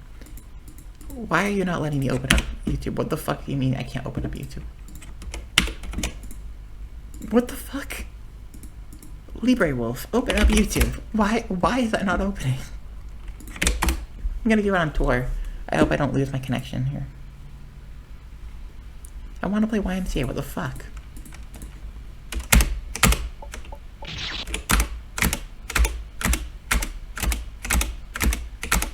And Elon Musk is just mad because he's 3 times divorced. He's 3 times divorced. He has 13 of his 14 kids don't talk to him. And maybe it is partially that he's autistic and that he's been bullied in the past. I don't know. Maybe it is that. You know what? And maybe it's just that he's unintelligent and he feels an insecurity at that point and feels the need to over-accommodate for that by making a war that he can fight. Is YouTube down? No, I got YouTube. I got YouTube up on Tor, yeah. Okay, I don't know why Libre Wolf isn't letting me open YouTube. I'm kind of concerned about that. That's pretty weird. Can I open up on a new tab? It says I'm not connected to the internet, but that's bullshit. I'm watching my stream right now, which is going through Twitch and then sent to the alternative player. Okay, YouTube just decided to block me, it seems. I can see people are live and I have notifications. It must be because I'm connecting through a VPN. That's what it must be. YouTube must be blocking a VPN. Fuck, I've had this problem so much lately where, like, sites just randomly stop working. Even Game Maker documentation, I was trying to open that up and I'm like, I can't even check what I'm trying to answer you on. I end up having to connect to a different server through, like, Albania. Because I guess the US ones are blocked. Anyways, you want to listen to YMCA? I shouldn't actually play that because it'll get copyright strike. It's on YouTube copyright strike. Fuck. I was gonna play that just to make the point of how stupid Trump's thing was, but whatever, I don't care. I don't care enough. No, I said it was gonna be about me yapping. Well, Trump also said he was gonna be yapping. It was supposed to be it was a political rally. And then he just started playing YMCA on that.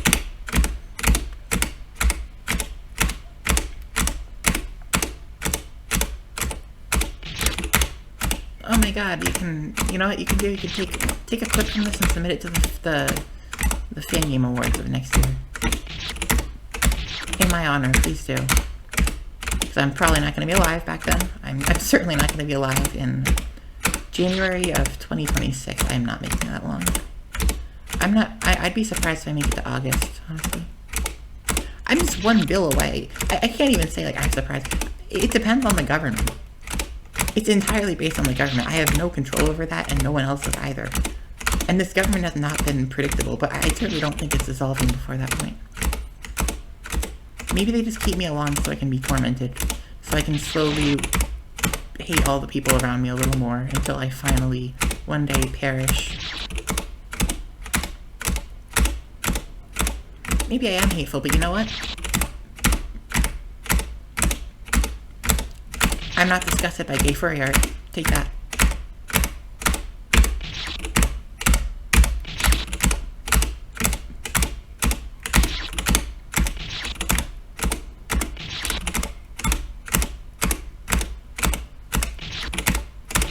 I might be hateful.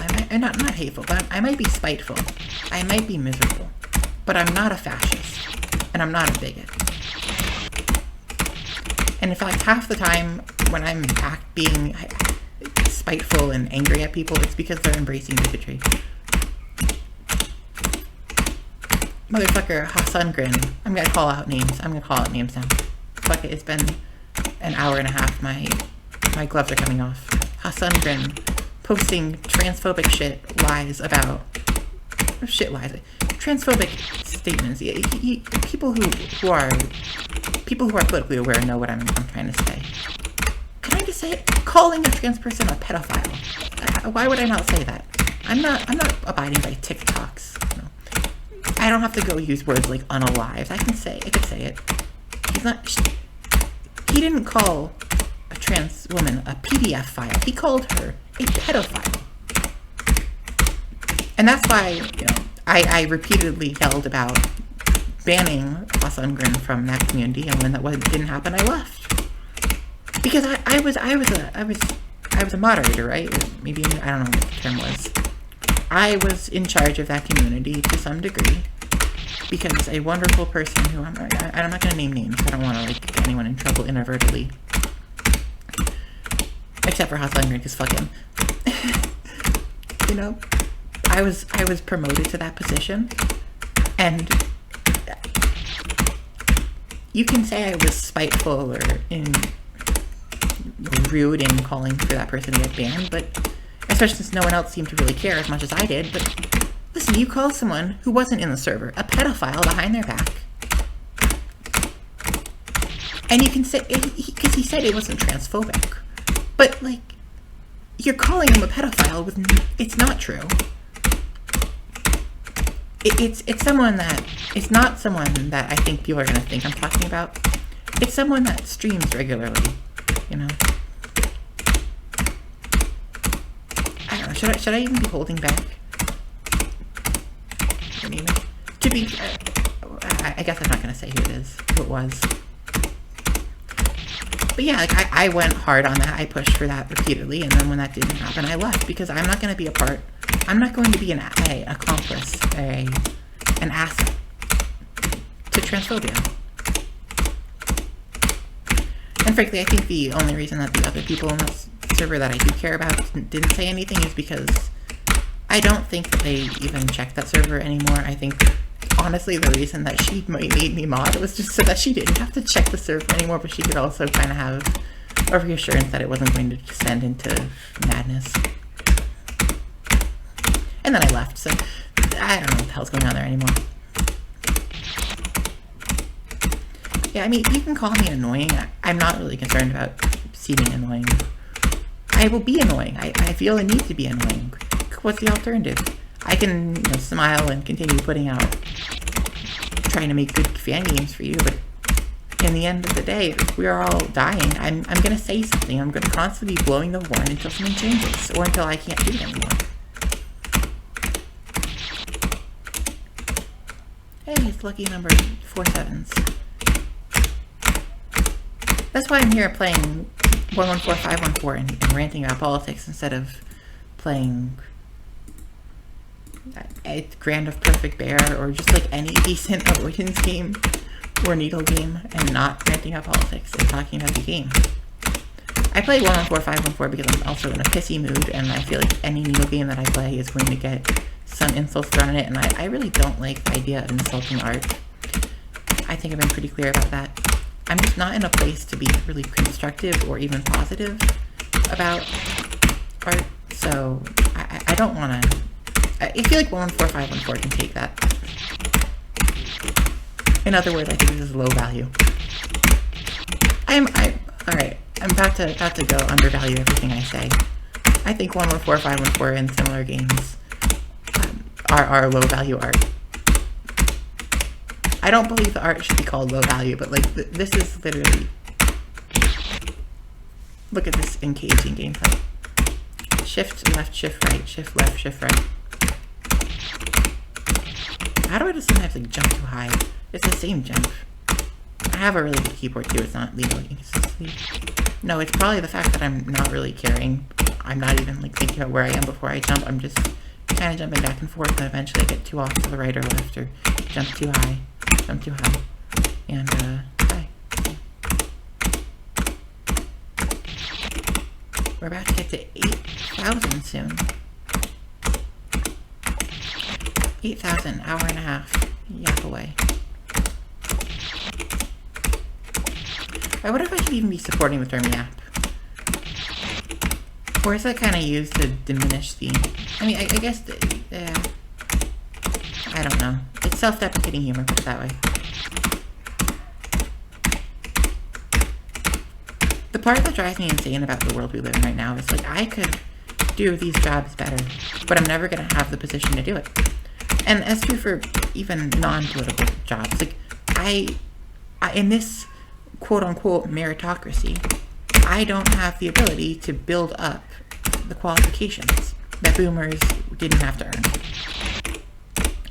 Look, I got through. I could have done all of high school work.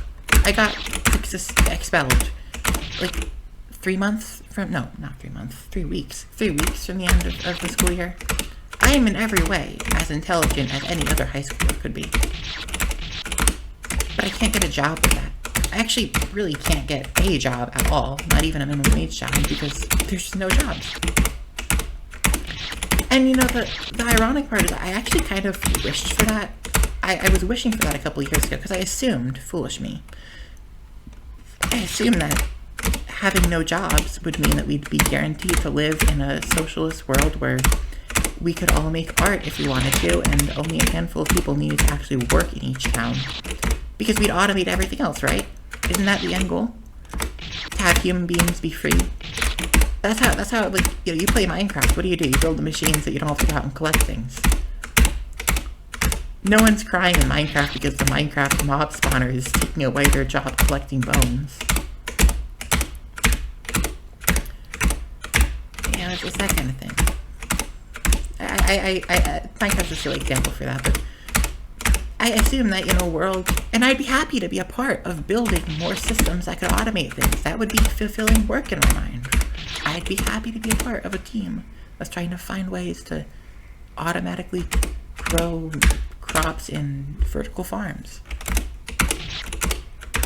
Or just automatically harvest plants, you know, fields of food.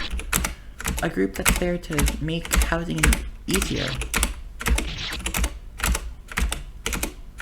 You know, if you look at, like, the creation of gang nails in housing, those are basically boards of nails that you put down at an intersection of 2 pieces of wood.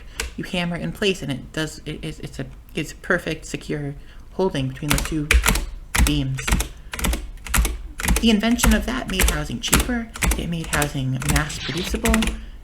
It brought us closer. I mean, if we hadn't gone the whole McMansion route, we probably would have had mass producible housing. We already have that. We already have portable homes. What do you call that? You know, the only problem is finding land to put it on, but we definitely have lots of meaningless, lots of empty land that we could just change. If we focus on removing the need for landfills and recycling stuff in landfills, we could probably, you know, we could prevent the need to build more landfills. We could empty out future landfills. This is the kind of shit that I want to talk about. That's the kind of optimistic stuff that I love to be focusing on. I like problem solving. You know what? When I went into the reason that I love fan games so much and fan game development so much, because I like solving problems. The reason I frequented I Want to Be the Guy's game making channel is because I like solving people's problems. That's it. Above all, I mean, I like making art that represents something that conveys a message. I like the idea of that. I also like solving people's problems. I like them both. I like them both equally. One of them's a favorite, but I like them both equally. And this is the kind of stuff that I would love to be a part of. I'd be willing to be a part of it, especially if I didn't have to like clock into a 9-to-5 shift, or if I could at least be more consistent. I wish I could, you know. I like the idea of being able to be of use, have a problem to work on that betters the world for future people. That being said, in the eyes of J.D. Vance, I'm a childless cat lady because I have nothing at stake. So how could I even have that? How could I be generally working in the right ideas of the nation? Shouldn't I just be? I must just be pushing some crazy anti-American agenda, right? Because I don't have any kids, so I don't have any personal stake in the matter.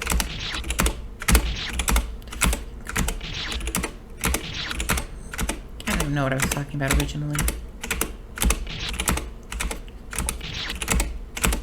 Oh yeah. I mean, there's so many comics and posts that have just said the exact same thing. The response to my job doesn't exist anymore should not be, oh no, now I won't be able to afford a home. It should be, I'm free to do whatever I want. But whatever I want within the law. Like, I'm not saying you should be able to kill people, you know what I mean. You couldn't kill people after your shift either. You should now be able to use all your time as free time to get your job then replaced. Or maybe more realistically, be reallocated to work a smaller amount of time on the remaining tasks until we automate all of those, right? Isn't that like the end game of civilization? Shouldn't that be the end goal? That's how you'd play better than wolves. You just would automate everything, make a machine for everything. And then you don't need to do anything anymore, pretty much. Ever. Except for knitting. You still have to knit. Maybe that's changed. I haven't checked Better Than Wolves in like a year. Maybe that's changed. The meaning of life is found within Better Than Wolves. Automate everything.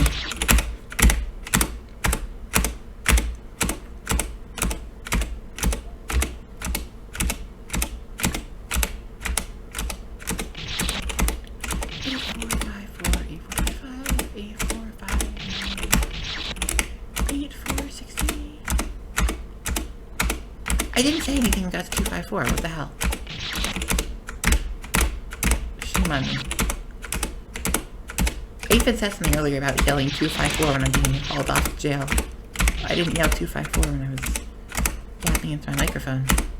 What a fool I am.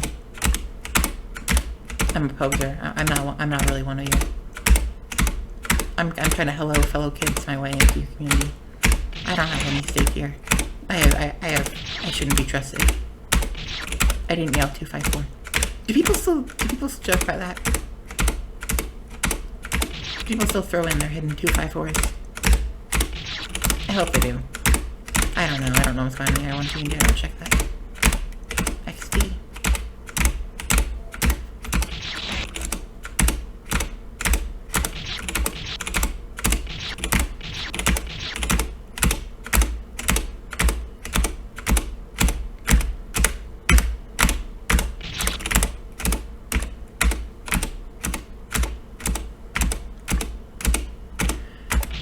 I gotta say something else or else I just get bored.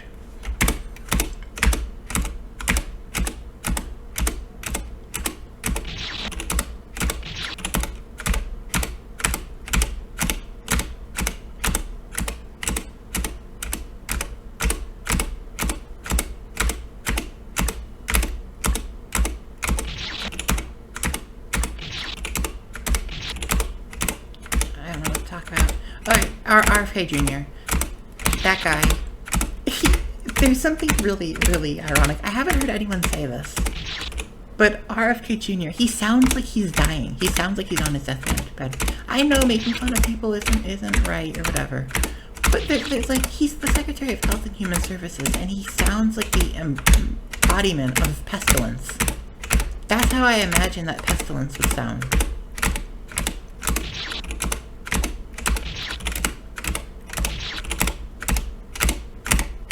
he has this really raspy voice. He sounds like he's gonna give you his last wishes to carry on his legacy. Please, this stone from my mother, pass it to my son. Or if I gotta do the RK voice. Please, this voice from this ring from my mother gave it to me, and it's the last hope against the vaccines.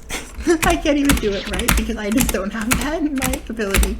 You have to save the world from the virus, the vaccines, the autism.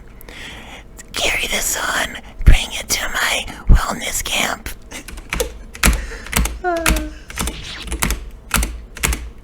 This is the altar at the wellness camp. You put in the stone and it just sends out a shockwave. Everyone gets polio. I'm actually livid about that though. We just reinvented polio. I'm glad that I'm of course I got all my vaccines. I mean, if you were a person that couldn't get vaccines, there are some conditions where you can't get some vaccines, and you're kind of relying on everyone else to get the vaccine to help you because they don't have the condition. That's their duty, civic duty. I know that's something that America doesn't really understand because individualism, right? But like, yeah, I'm glad that I was able to get all the vaccines. I had no health concerns. The Mario Kart streamer I was listening to was saying that he has the T. He can't get the T something vaccines, so they made a different type of D something vaccine for people like him who can't get that one. I hope he got the MR. He said he got the MR D type. I'm glad I got my vaccines, because at the very least, I won't get polio from other people. I think. I don't know if an infected human being, being around enough infected human beings would I mean, I guess it would, right? Vaccines don't make you immune to a disease, like, permanently. It's not, like, invincible to a disease. They improve your immunity to a disease, but they don't make you invincible to it. You can get the flu shot and still get the flu, but it's less bad. I got the COVID shot, and then I got COVID. I even got, I got both doses. I didn't get a booster. But I got COVID. Maybe if I got a booster, I wouldn't have got it. And it didn't kill me. It didn't hurt me as much as it might have. But it still did hurt.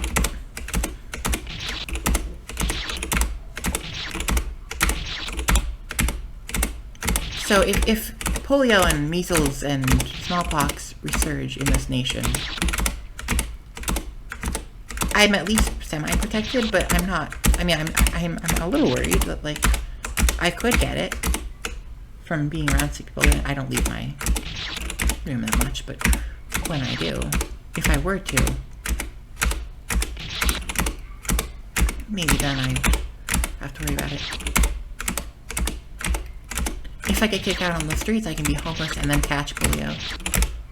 Although, if I'm homeless, I'm not waiting for anyone else to save me at that point. I'm just, what value I get out of my life, I'm getting out of it. Maybe I can kill Mark Zuckerberg. I don't have much of a personal grievance with Mark Zuckerberg. He's just like, he looks like the kind of kid that I'd hope that a jock would punch him in the face. He's such a smug, egotist asshole. He's like he's the obnoxious nerd. He's the one that's trying to piss everyone else off and thinks he's so much better than you. You need someone to come in and punch in the face. I say like the jock. Anyone. Literally anyone. And the fun thing with modern weapons is you don't need to be a strong person to kill someone. That plus all these powerful figures, they're just people. They are people too. I post something like that on my Discord server, which if you want to get in, DM me on Twitch with this word. I'll just give you the link. I don't even fucking care anymore. Leak it if you want. You're not gonna find anything that's shocking. Everything I said in there, I said here, and I'll put on YouTube, and I'll embrace it. The worst thing I'm going to find is me, like, not the worst, but like the thing that might get you a little bit of attention if you post about it, and then I want a community, and then you'll look special and I'll look bad. Haha, oh wow, so well.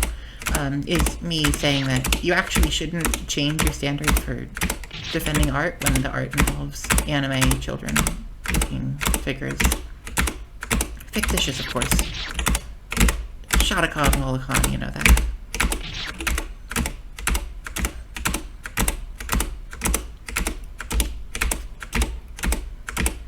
please do. Like, if you want to be a smartass and look special and get a little attention on you and have people talking about you and something that you said, go ahead and post me. I want a community and say the phrase, quote, Kelvar supports Shotacon, or Kelvar supports Lolcon. Please do say that. Because I would really, really like to know every person who's going to jump on the bandwagon against me from that point, so I can just block them out of my life and never have to worry about them again. Please do tell me every single individual. Also, it'd be really funny if an asexual person gets called a predator. That's funny in my mind. Not funny, but like it's kind of ironic. The irony there resonates.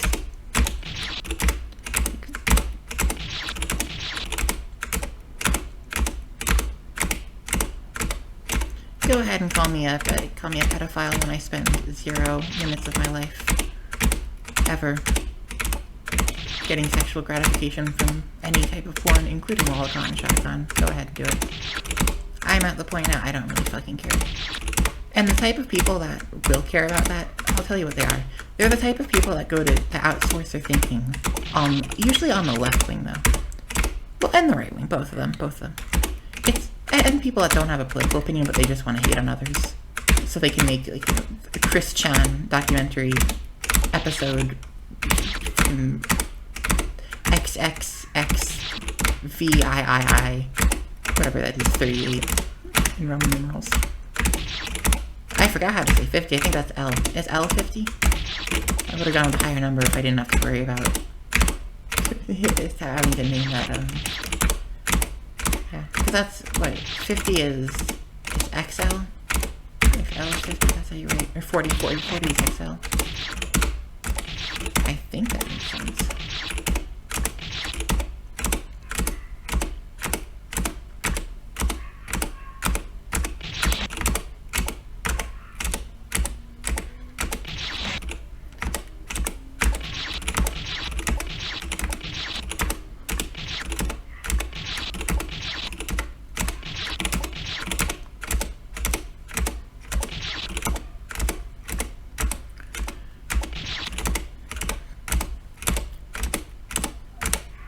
Go ahead and do it, please.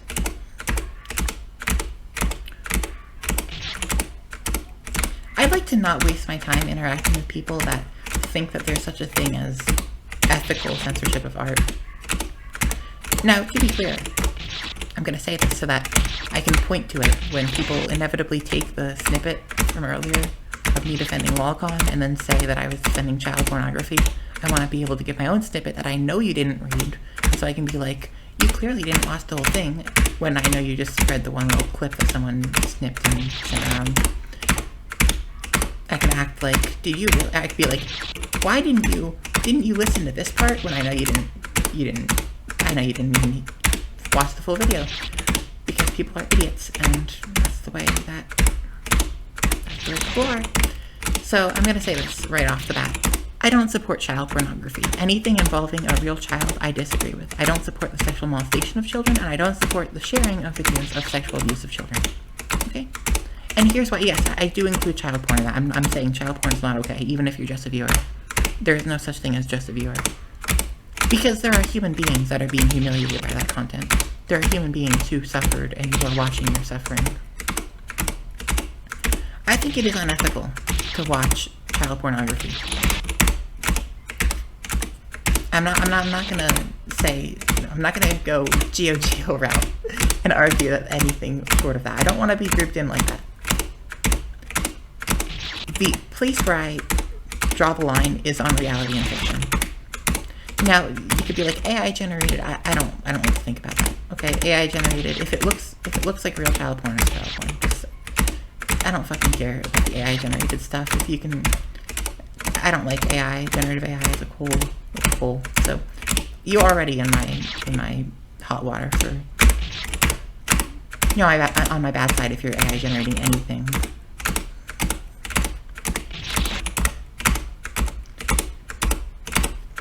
When it comes to things like books like Daddy's Little Boy, and when people get up in arms about hentai, do you realize how stupid it is to be complaining about fictional depictions of children when there are pastors raping their altar boys? molesting their altar boys in churches that are getting government tax write-offs, tax exemptions. It's not just a write-off, it's everything. Like, you can't tell me for every ounce of energy that people spend criticizing hentai, and I'm going to say this on main, and I don't care where it gets to, I will stand by the statement, I felt it for years. Every time that people say that lolly anything is makes you a pedophile, you are criticizing people for fictional drawings when there are real children locked up, at Epstein's Island, right? Take your energy that you're using to critique the people that view hentai and use it to critique the public figures, including the Democrats like Bill Clinton, that are raping children, child sex slaves, that are abusing children put in their care in the foster system, that are using their position as educators to get access to children, not to teach them how to be gay, but to rape them. That kind of shit, okay? That's the kind of shit that you should be focused on. And half the time, the people who are doing that shit are doing so under the guise of protecting the children. You're never gonna have an actual pedophile that openly defends Lolicon and Shotacon. Just remember that when you critique me for this. Because the people who have something to hide don't want to bring attention to themselves. It's like how the people that stand up and defend their rights, they're never the people that actually are committing crimes. They're the people who are exercising their freedoms, and it's important they do so. But those people, when you hear like they're getting arrested for non-violently resisting arrest, and there's never anything else on them. They never have drugs. They never have, because if they did, they just keep their head down and let whatever happens and be focused on their own things. It's the people like Lauren Boebert who covered up domestic abuse in her house, and who's like the second in the chain of teen pregnancy, or third. She's the third in the chain of teen pregnancy, and then she raised the fourth. By the way, Lauren Boebert's 18-year-old son raped a girl. It's statutory rape. She was not older than 18, and she's not older than 16, if that's what the age of consent is. Lauren Boebert continues to insist the girl is older than 14 when her 18-year-old son got this girl pregnant. Older than 14. If you're gonna say older than 14, that means 15. Why would you say 14? Why would you say 14 if it was any higher than 15? Wouldn't you want to at least say she was over the age of consent when that's 16? Just say the woman was over the age of consent. I'm not giving out her information. Why would you say older than 14? 14 is not age of consent. 15 is not age of consent. You know?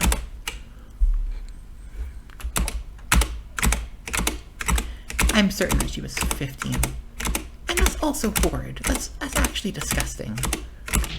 And I'm not saying that just in like a vote her out kind of way, but also in a what kind of fucking society do we live in that the teen pregnancy is being normalized like this? I've heard more positive speech about teen pregnancy in the last year than the rest of my life. Ever. And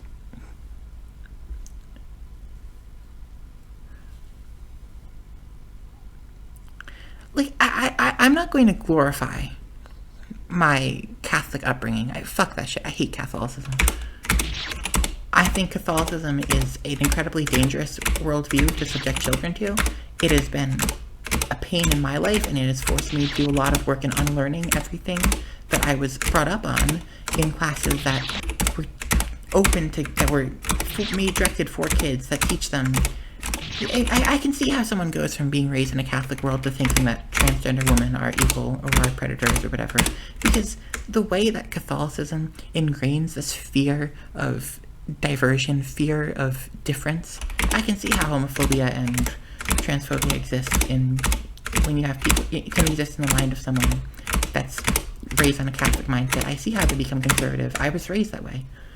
And I had to unlearn a lot of things. Thankfully, I had the I Wanna community. Frankly, the I Wanna Be the Guy community is probably the one thing that turned me from being a Rowling-like person who thinks that trans women are predators to being where I am, where I'm like, I love all queer people and think queer art should be everywhere. Queer art is the frontier of freedom. You know?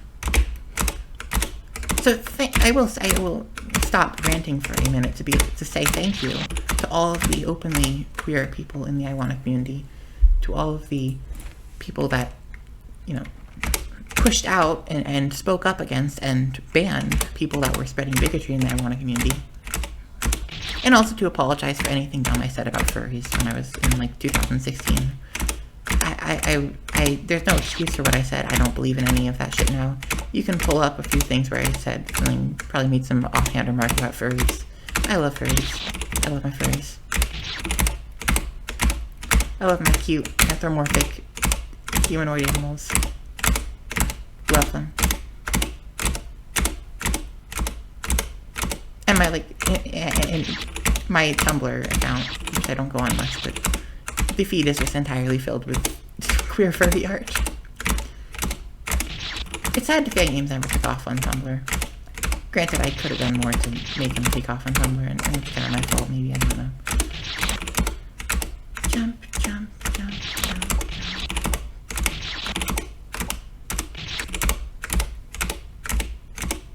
What was I even talking about originally?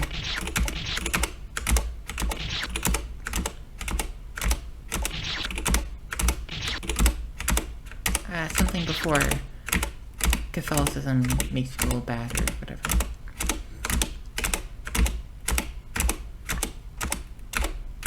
I can't recall.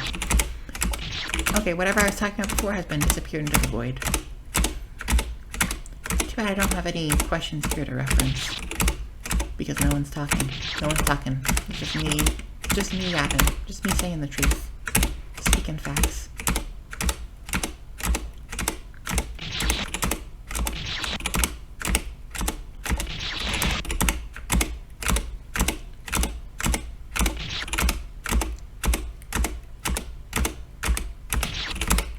I've looked into a game called Advance Wars recently. It looks cool. I might play that at some point. I think I'd like it. I might even do a YouTube series on it, I don't know. But that would require me to be thinking about something that isn't the current ongoing decline of the world around me. It also would require me to know that I have time for like 100 episode series, which would probably take at least 100 days to run. I don't know if I have 100 days left in my life. I don't think I do.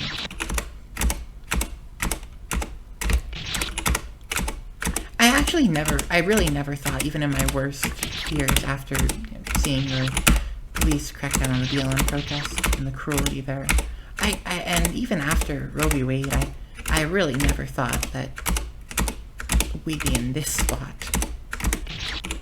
And frankly, up until Roe v. Wade up until that SCOTUS decision leaked, I did not think that Roe v. Wade was going to get overturned. It was not even something on my mind. I knew that abortion was. I'd been raised under Planned Parenthood v. Casey, so I knew that states could put in stupid restrictions, but I really never thought Roe v. Wade was going. And definitely not that it would be criminalized to leave states. If I did just. Definitely not that it would be criminalizing leaving states. I mean, this shit is insane. Criminalizing having an abortion done. But, like, as in criminalizing having had an abortion done. Even outside of the state parameters. Even marijuana laws aren't that tough. States that continue to ban marijuana, even they don't have laws against having smoked in other places.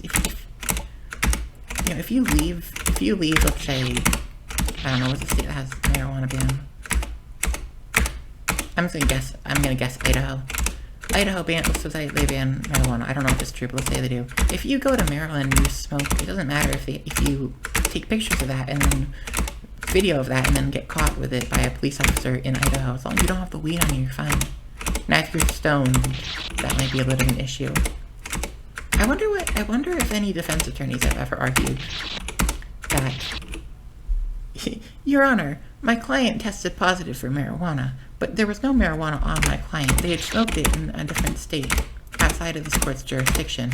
Therefore, the arrest is invalid. Or maybe not the arrest invalid, but the drug possession charges are invalid. the drug use charges. My client didn't use drugs, Your Honor. My client used drugs in a different state, but your court doesn't have jurisdiction. That's always a fun one. Honestly, judges usually laugh if you can prove to them they don't have jurisdiction. So that means they don't have to work. They get another thing off of. They still have to work, but they get another thing off their long list of court hearings that they have to handle. So they chuckle and then they're like, "Yep, you're free to go." They like it if you can take something off their list of court trials. But otherwise, that would be like 300 hours of court time.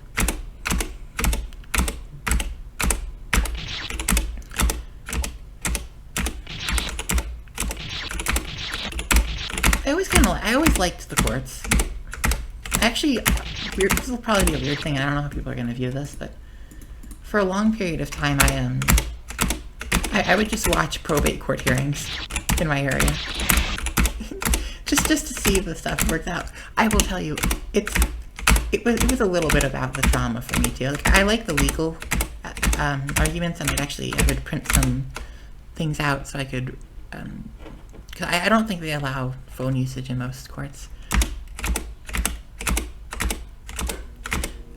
But what I would do was I would print out some key legal terms, and I'd look and I'd see when they'd argue each one. I'd kind of like map out the arguments of the defense and kind of plaintiffs. But I was really watching the defense.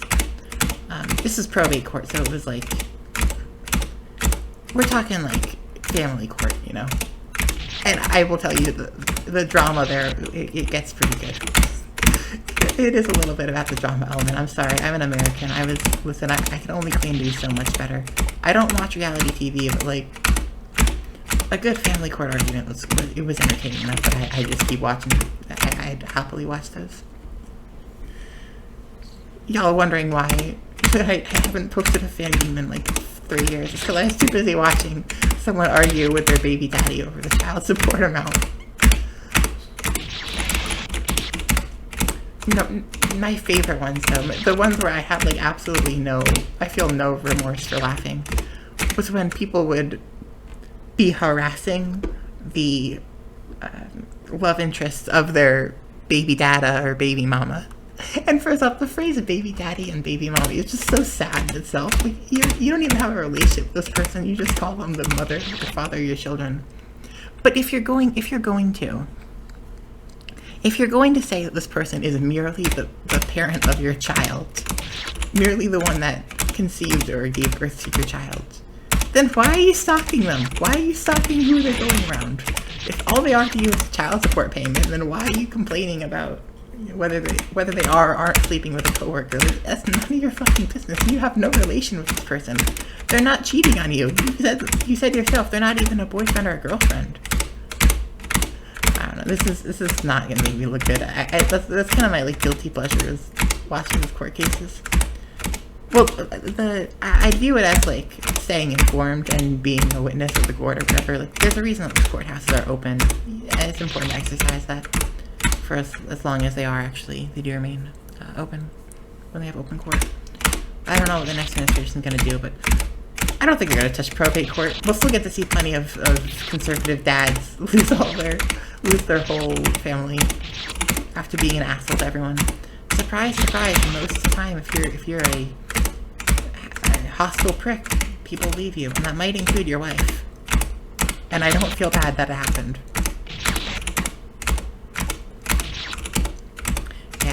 The probate hearing, it was just the absurdity of I mean, everyone always thinks they're right. Otherwise, they would have settled out of court.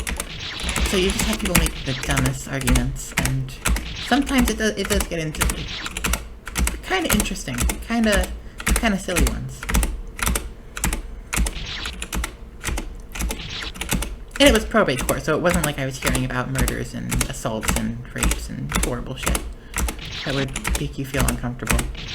It's the kind of thing that you could watch it and just eat popcorn, and you don't have to worry about, you know, choking on what you're eating. You can't eat popcorn in a courthouse. You can't do that.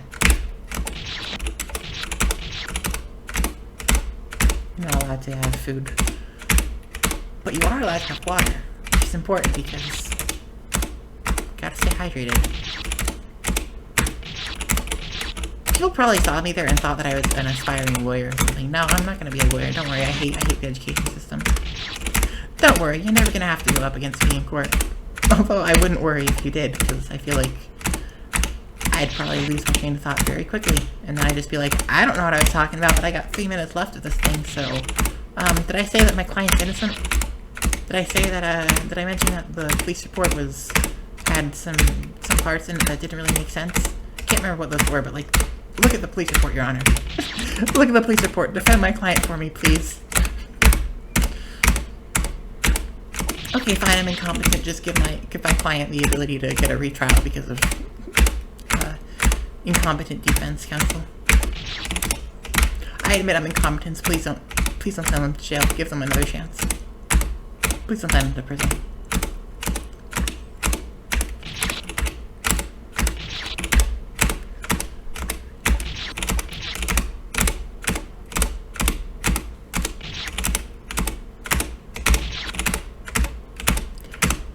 I did enjoy that. I mimicked the defense counsel facepalm of, you know, whenever someone on trial would admit to doing something, would be asked if they did something that, like, in a way that you're not, you know that the other side wants you to say yes, and so you're kind of supposed to dismiss it or, like, argue around it, or just lie. But then they're like, yeah, because, yes, I harassed that person. Yes, I was outside the door, but they're sleeping with my baby daddy. Ma'am, you can't harass someone. Well, why were they sleeping around with my baby daddy? Ma'am, that's irrelevant. You admit that you harassed them, okay. Then we don't even need to see the footage. We could just get right to sentencing. Or get the protective order or whatever.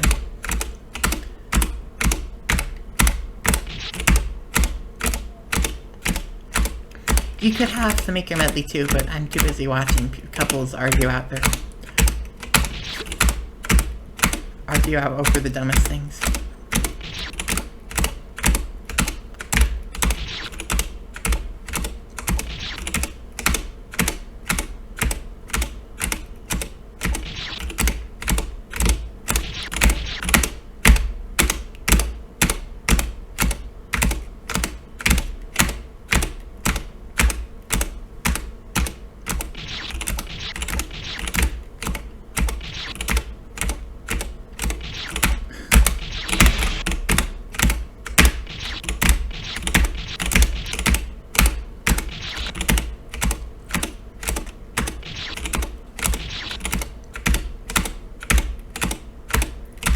Genuinely, my younger self, I did not understand the full meaning when I wrote Wallahi Marriage XE.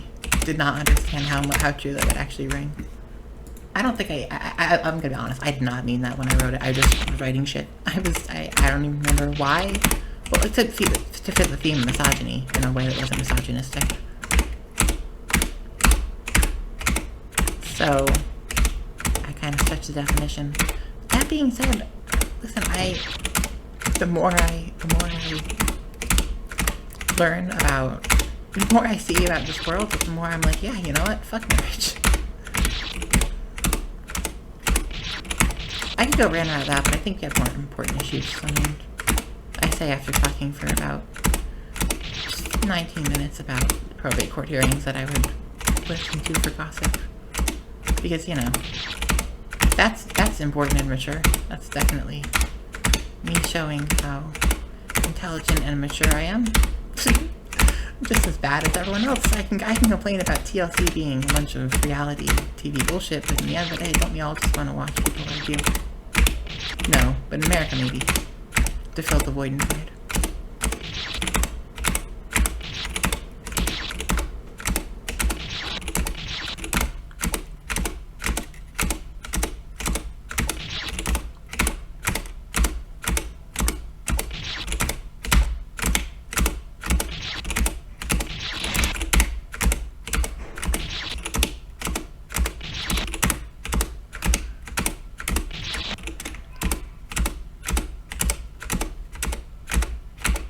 I think there always was a part of me that saw famemes as like a way to rebel against the system, the copyright law system. I think that was a pretty important part of fan games, and it always will be. I Want to Be the Guy is an intellectual property, very delicious meal of many different intellectual properties.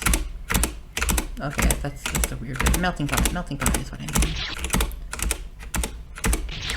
And there is something satisfying about defending art in that way.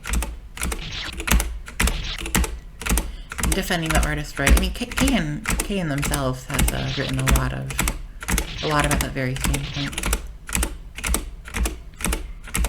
Kayan, the maker of I Want to Be the Guy, for the one person that ever watches this and doesn't know that, about how capitalism says you can consume, but you cannot create. Those are yours to look, but not to touch. Being like, fuck it.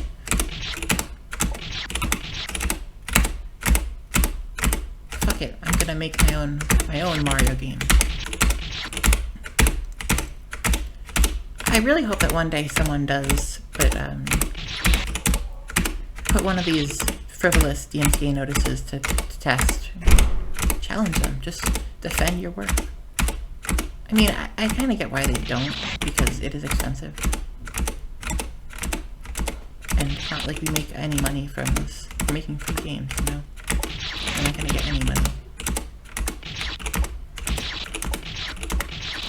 So people who are not as determined on that issue are more, I understand why they're willing to step down and kind of let their work get deleted in exchange for not being sued and facing tens of thousands of dollars of legal fees.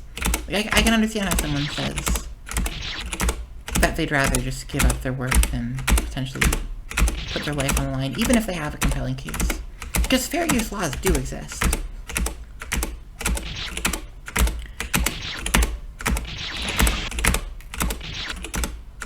And I feel like any rational judge would hear your argument that this is a non-for-profit work. I made it from the ground up. I used characters and sprites that were copied, and I mean, you say copied, but you could also just say they were based off of the Pokemon sprites.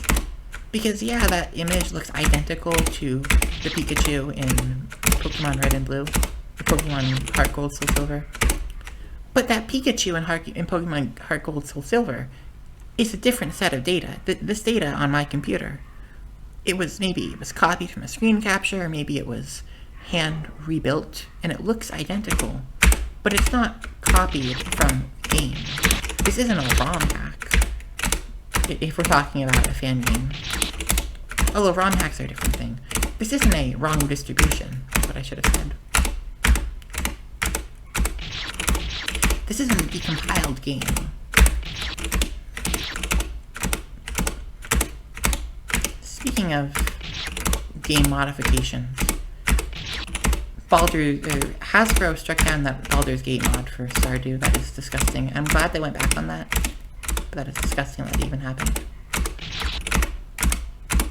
Now getting into intellectual property and the protecting fan games stuff, I mean, that's a conversation to have, but right now, this is a lot like arguing about internal home design when the whole house and, in fact, the street is just burning down in the California wildfires.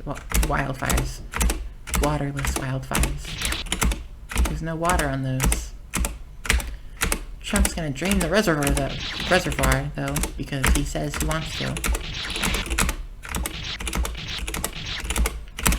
That whole thing is absurd.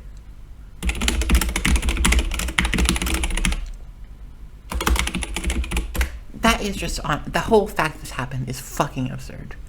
He just went into someplace. What the fuck is the search result?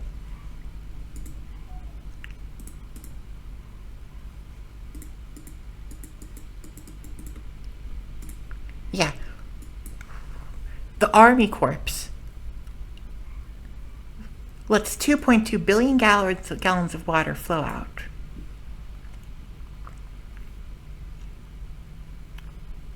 The water is flowing in California.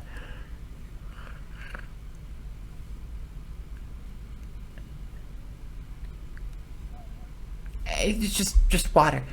Just flowing it, letting it out. Just somewhere. Put it somewhere. I don't know.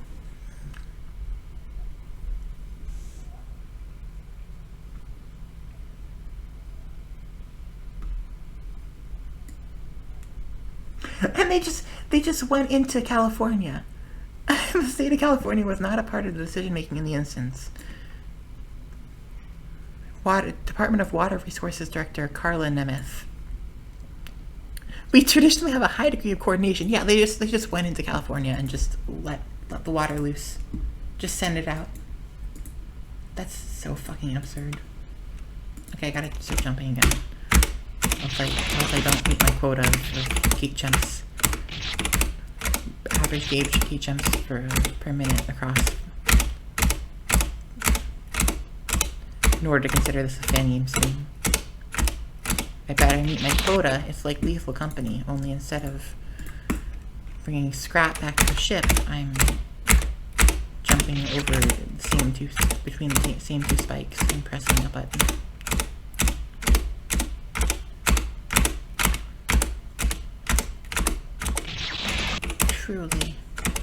Truly incredible. Can't believe it. I can't believe we're on the spot. I'm just yelling to the void with the hope that someone comes in and saves. But no one's going to do that. With Nazi Germany, you have the United States, the military powerhouse, and Nazi Germany had the same weapons the US had. Right? Or less weapons, actually. Nazi Germany didn't get defeated because the rest of the world voted them out. Nazi Germany got defeated because the combined strength of Britain and France that were losing, and then the United States that came in and had its industrial powerhouse, its factories, that could mass-produce weapons, and had a huge supply of men that were willing to come in and serve. Because the United States could stop Nazi Germany, you had a country... Germany was freed from Nazism.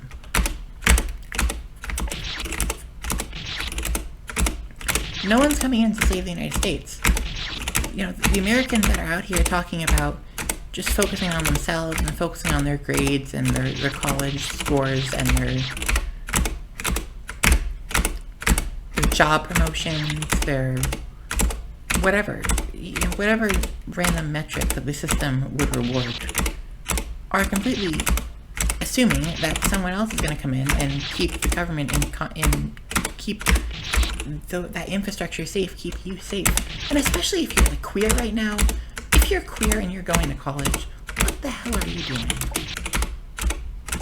You're just giving into the system. It's never going to pay off. What you're doing is never going to pay off. You're going to end up dead in a couple of months if you don't stop the system. I know there isn't a person physically holding a gun to your head. There isn't a physical hourglass that's draining. And we honestly, we don't even know when the end date is, in a theoretical sense. It could be tomorrow. It might not be. But you going off and studying whatever the hell. Oh, look. 11451. Back a tenth the way. Done. You going out and studying, getting a degree in computer science or in biology. And where are you going to go with that degree? Where are you going to go with your science degrees? Where are you going to find some research? Nowhere. The federal government's not going to fund anything you do. DOGE is cutting everything up. Honestly, the only thing I'd be really concerned about right now, if you're going to want to commit yourself to any task, is firearm training. And yeah, that's it. Maybe some primitive survival techniques.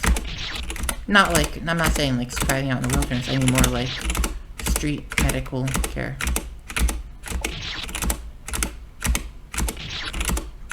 Just start burning shit down. It's not like the other side isn't doing it. They burned down that one Jewish governor's office. He's a Democrat. Which is like the only reason I really care, to be honest. Republicans are all traitors, and I don't care if you call them Governor Hot Wheels for being in a wheelchair. Republicans are all traitors to our nation. If they weren't traitors to our nation, they'd be standing up right now, and maybe they'd even be going independent. If these Tea Party Republicans were actually defending American democracy, they'd be calling to impeach Trump right now. I don't hear any of them doing that. I don't hear whoever you want to say is a moderate in terms of Republicans. Liz Cheney, Lindsey Graham, are they calling to impeach Trump? They're Republicans, so they have the best chance of convincing their own party. Vote against this guy. Don't stand by him. Is that happening? No. No, it's not.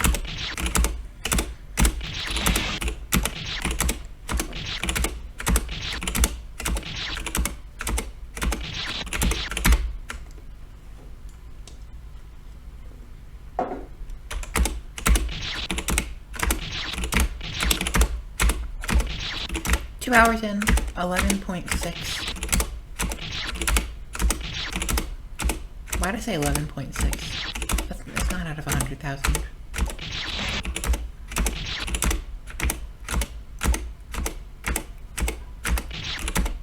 I don't know. 11,6 is how you'd write that in American maths.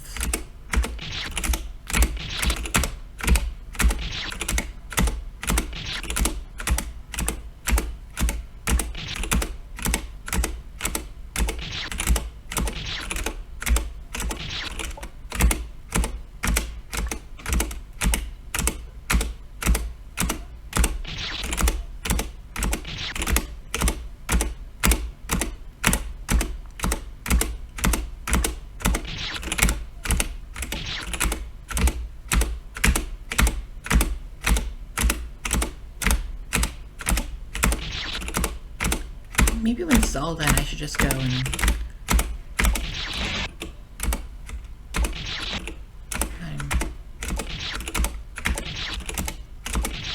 How am I going to live together in this?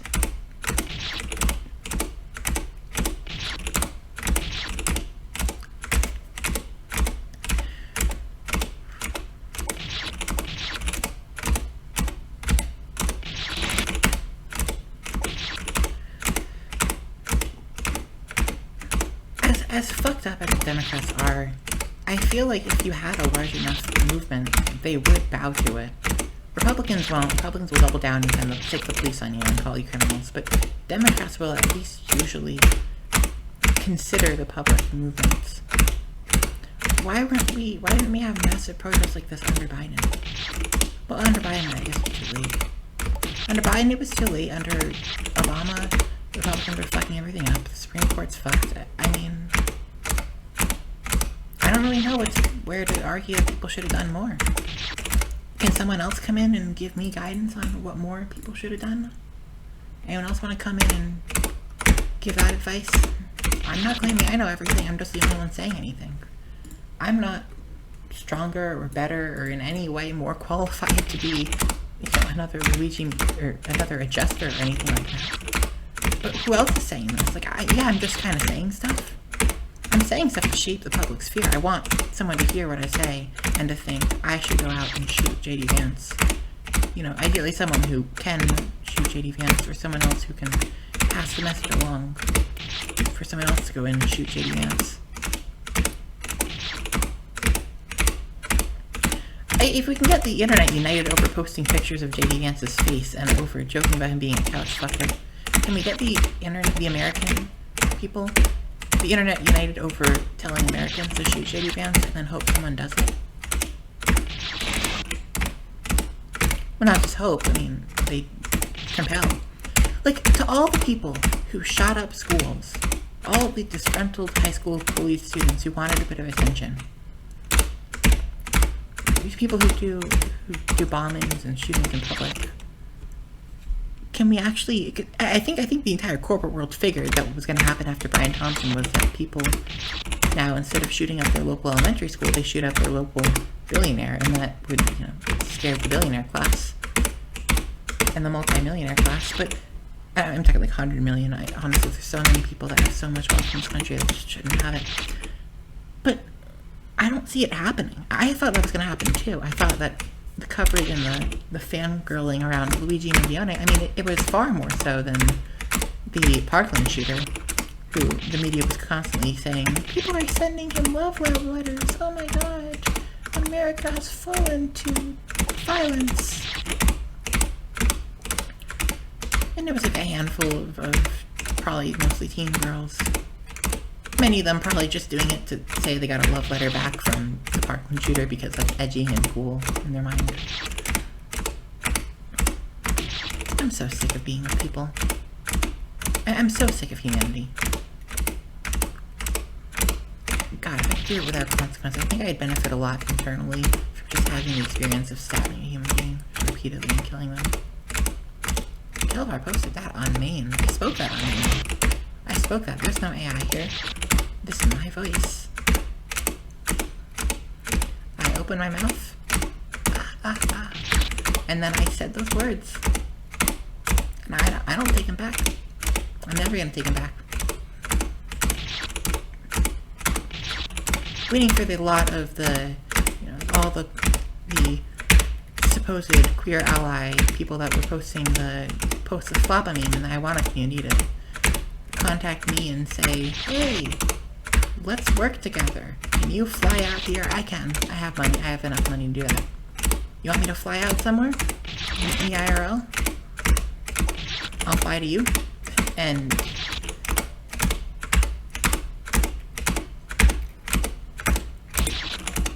we can do whatever. Tell me. Enlighten me. But again, I mean, no one follows my Blue Sky. See, here's the thing. Maybe I would have gotten some posts if I still had my Twitter up. But I'm not going to support a Nazi. Maybe someone will hear me if I say it here. Email me. Contact me. Tell me where to go. I can be the next hero. I just need someone else to tell me where to go.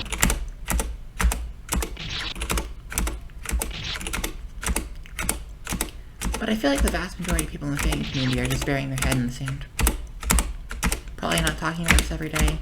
Definitely not talking about this as often as they should. Probably going on and trying to create a facade of normalcy. That facade of normalcy that you can only fool yourself with that. You can't stop the government with that. That's just a tool that you're using to prevent yourself from... Yeah, it's you using it. It's not the government to distract you. It's you using it to distract you from what you should be doing. Oh, but my life is more important. Really? Is it really? Is your life really more important? I can agree that I don't think anyone in the Iwana community would prefer to be sent out. I don't think anyone there are the people that I'd want fighting this battle. But I want people fighting this battle, and I don't want you exempting yourself. I don't want the battle going unfought. Hey, Luigi Mangione was, by all means, he had everything going for him, at least in the society that he left. He was a tech student at a time where tech bros are running the world. He was white and a guy, and he was attractive. He could have absolutely worked his way to the top of some Silicon Valley company. If Luigi Mangione is the Thompson shooter, which free Luigi, but if he actually is, as the police allege, then why did he do it and why not you? And you might say, why are you talking here and not doing it? Well, because I don't want to be another. I like to be another healthcare shooter, but I don't want to be a United Healthcare shooter for the people I see around me here, who sit around all day and order Uber Eats because they need comfort food, and then they take a ride over. They drive over to, or they walk over to their history class at 10, and their law class at 11, where they learn about laws that no longer apply, and history where they learn about a history that no longer matters. A history of people that were significantly more politically active than this lot is.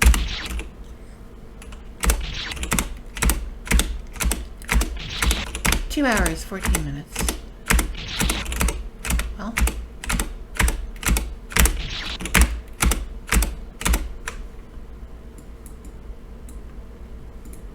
Zero dropped frames. That's pretty cool. Look at me. No dropped frames. Streaming on VPN as a public network, and no dropped frames. One of these days I feel like I honestly, the police can take me away, but what are they going to charge me with? And if they wanted to abduct me, they'd have to get me outside of my house. I'm not leaving. You ice fucks can't grab me here. You need a search warrant to get in. And that comes from a judge. And I'm in a blue state, so good luck with that. They could do it, but let's be honest. The government doesn't even know who I am. The government's not listening to this. No one cares about a thing I say.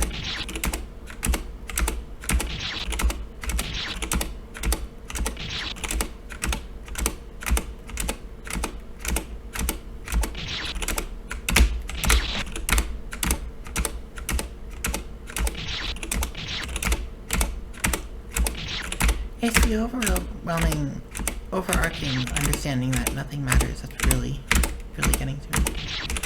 Like, I always had fan games and goals in there to work towards, and it was all on the assumption that, at least for as long as I was alive, this would be a venture that, or rather, no, that at least to the extent that, it was just, I assumed that this would always be a meaningful output, that I would be able to do this for as long as I lived.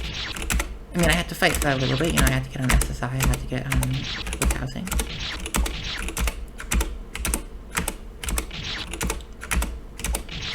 And I fought so much, and it's for this. It's for this world.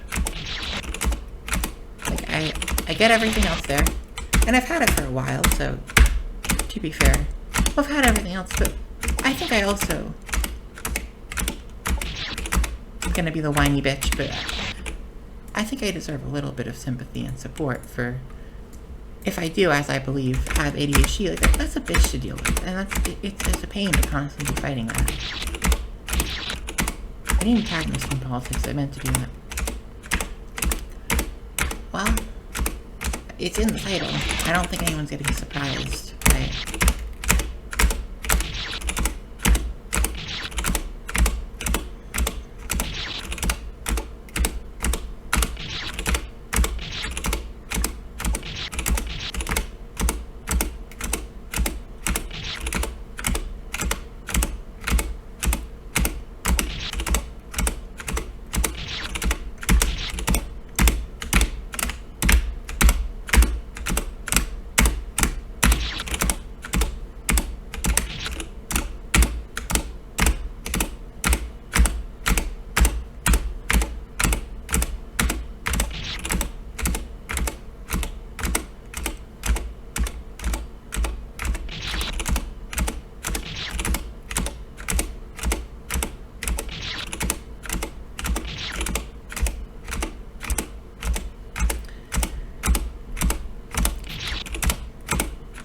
If I end up not doing anything, and this problem does fix itself, it would mean that all of the conditioning I did to myself, to make myself the kind of person that could kill a human being, is gonna have to either be unlearned or just be a part of who I am now. I don't know how you unlearn it. I mean, I don't want to sound like a fucking edgy idiot. Like, I'm not saying it like, oh, I've seen so much, I'm so cool. I mean, like, realistically, if you're gonna want to be the type of person that walks up to someone and fires a gun 3 times into their back, that without hesitation clears the clog in the, whatever you call that, you know, trigger gets stuck, and then you just, without hesitation, clear it and fire 3 rounds into the back of the other person.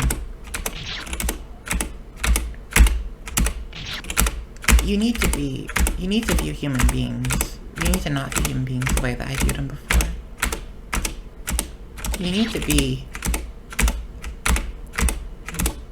I don't want to say hardened. I don't want to make it seem like I'm glorifying this. I mean, like, you need to take the part of yourself that has empathy and turn it off.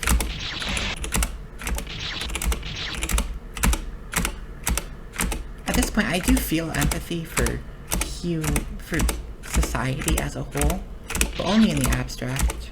And that's intentional, because I wouldn't be killing the abstract. I'd be killing, say, J.D. Vance or Elon Musk, Mark Zuckerberg, Jeff Bezos. I hate that fucker.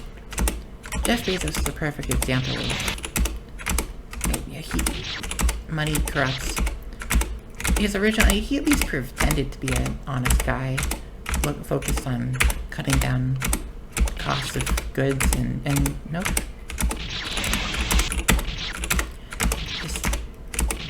He said he had it.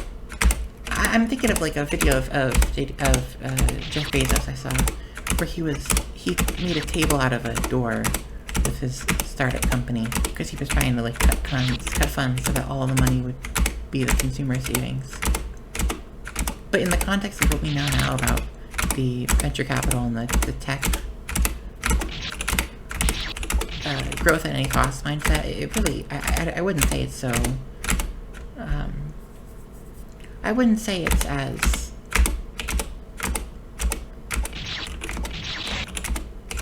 oh god, I'm out of words, my brain is just,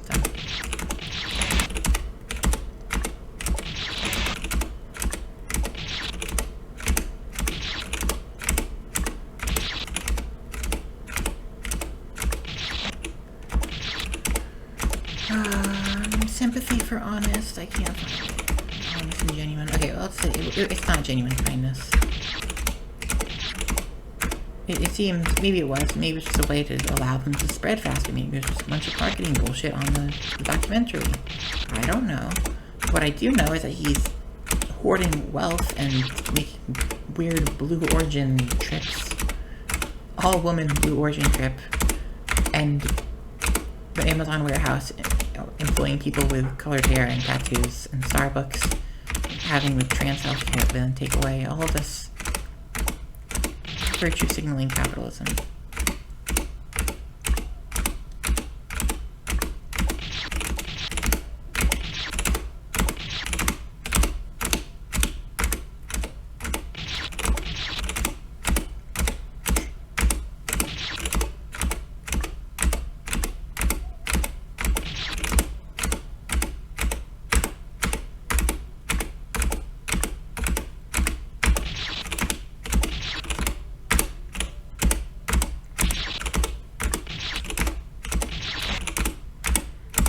My brain's fried here. We're about a 10th through this game.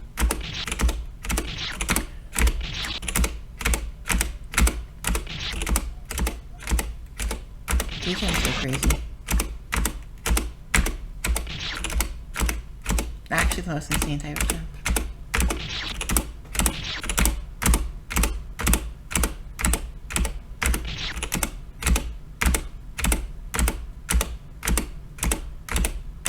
Don't DoorDash. Don't use Afterpay on DoorDash.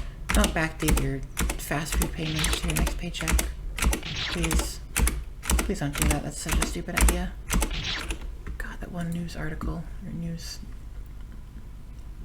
I don't have any way of really putting that up. But, oh god. Tor browser updating on its own. Who the fuck gave permission to do that? Me. I gave permission to do that. Okay.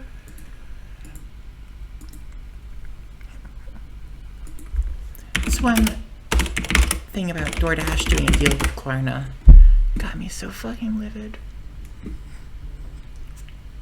Could it signal recession fears? That's what I'm saying. There's, yeah, this is the one. This is an ABC article or video. Let's see if I can get this put up on the small little bit of the window that isn't covered up by the gate jump game.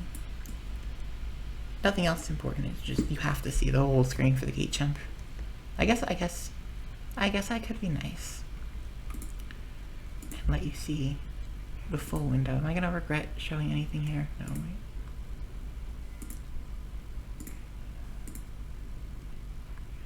I don't think I will.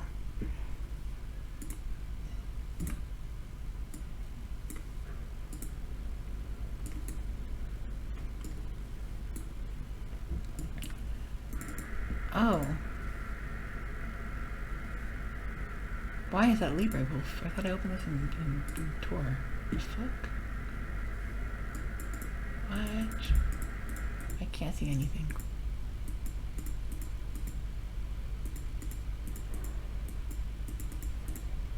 Cool. Actually, don't show the thing I'm asking you to show. Do I use game capture? Is that what I'm supposed to do? How the hell do you get OBS to load things? Fine, I'll display capture them. What the fuck?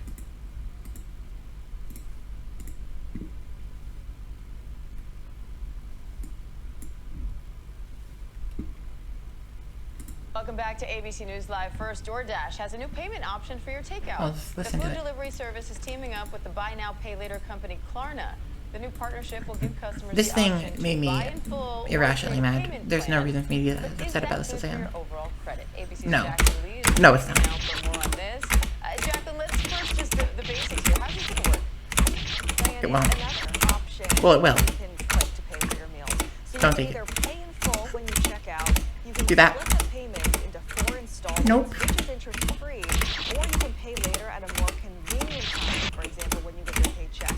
It is worth noting that Klarna partners with DoorDash. DoorDash takes up 67% of the market share when it comes to food delivery, and Klarna is about to go public on the New York Stock Exchange. So this partnership gives Klarna This whole thing is so stupid. to up their stock price. Diane. Okay, so what does this mean for people, the customers here, if they have the option to buy now, pay later? Can that be good for building up credit? No. Is that risky? No. What do you think? Yes, it's risky. But take a credit card, pay it off at the end of the month. This is how my parents, I can't believe I'm glorifying my parents, fucking Christo-fascist pieces of shit that kicked me out of the house. But I'm gonna say this point. They were right about 2 things that I wish the Republican Party did now. First off, I'm seeing the world not doing it and making me mad. 2 things. 1, you take a credit card, you pay it off at the end of the month. That's how you build credit. Okay? You don't take on loans. You don't DoorDash in full. This is absurd. Have we lost the meaning of the word pay?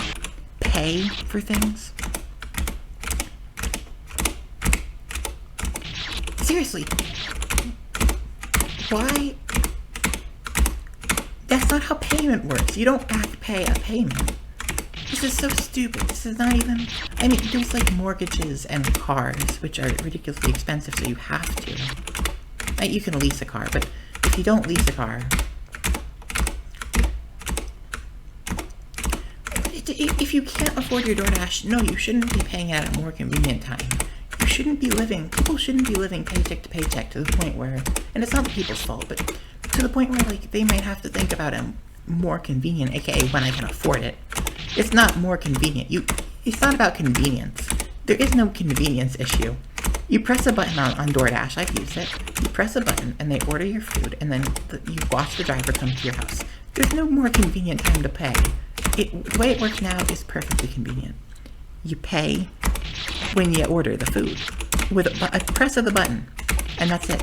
You take on the debt, you pay off the debt. It comes in your bank account. If you don't have the money to order DoorDash, you shouldn't be ordering DoorDash. If you don't have the money to order Uber Eats, you shouldn't be ordering Uber Eats. I'm going to defend that point. I truly believe that it is a terrible idea to be taking on debt. Because here's the thing, what if you can't pay off that debt? This whole, I mean, okay, well, okay.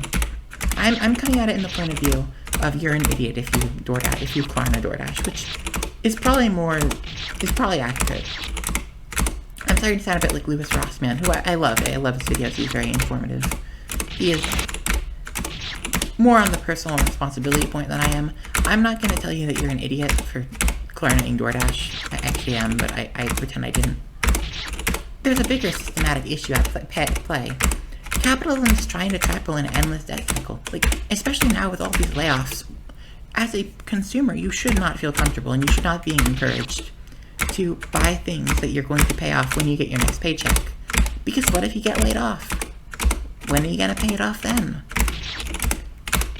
If you backdate your payment to a paycheck that you haven't yet received, you're paying in a portion of future funds that you have not yet gotten at a time when the economy is unstable and the stock market is crashing regularly. Long or short, do I go long or short, Mr. President? Keep manipulating the stock market for us. Fucking hell. The other thing that I find myself nostalgic in a weird way. It's like a Stockholm Syndrome nostalgia. Because I'll tell you the story. I'm going to tell you a story because everyone needs stories. You have to have a political story. You have to tell people why they should care and give yourself a character. Okay, I'm a character that I like living in normal governments. But I did actually, as a human being person, out of character.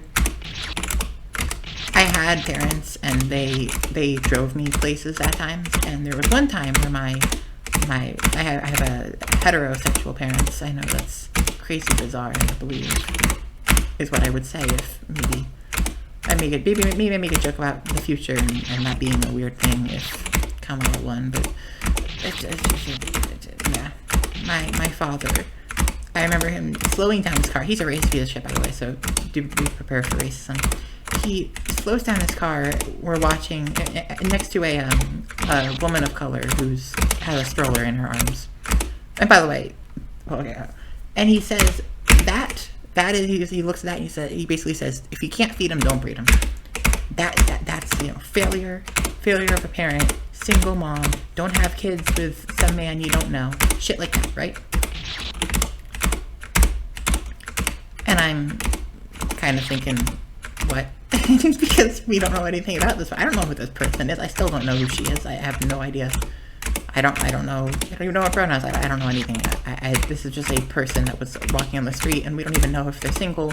They may very well be in a committed relationship. I mean, not like my dad ever did any childcare shit. So the wife that he was married to was always alone with the kids, but not because she was single or divorced or anything, just because LMAO. Imagine a conservative man, a Catholic man too, doing childcare? What? No, could never. That's why Ben Shapiro talks about how much work his wife's doing to take care of her kids when he does a fucking podcast. Ben Shapiro, you should be doing every shift with the kids. If the kids are sick, you should be not just taking care of them exclusively, but like you should be getting gifts for your wife. You're a stay-at-home dad with a side hustle. That's what you are. And by the way, I hate side hustles. We can talk about it later. But as for the whole like birth rate decline shit, yes, that is a problem. It's not a problem because Western civilization will die or whatever they're gonna say. Billions must die. The West has fallen, or whatever the hell Elon Musk is getting his inspiration from. Honestly, I'd say he has a breeding fetish, but that's not fair to people who have breeding fetishes. Like the vast majority of them do not try to implement policies that destroy the lives of women. There are some women that have breeding fetishes that are not misogynist, believe it or not. You can believe it. Listen, I don't want to like. I don't want to villainize people.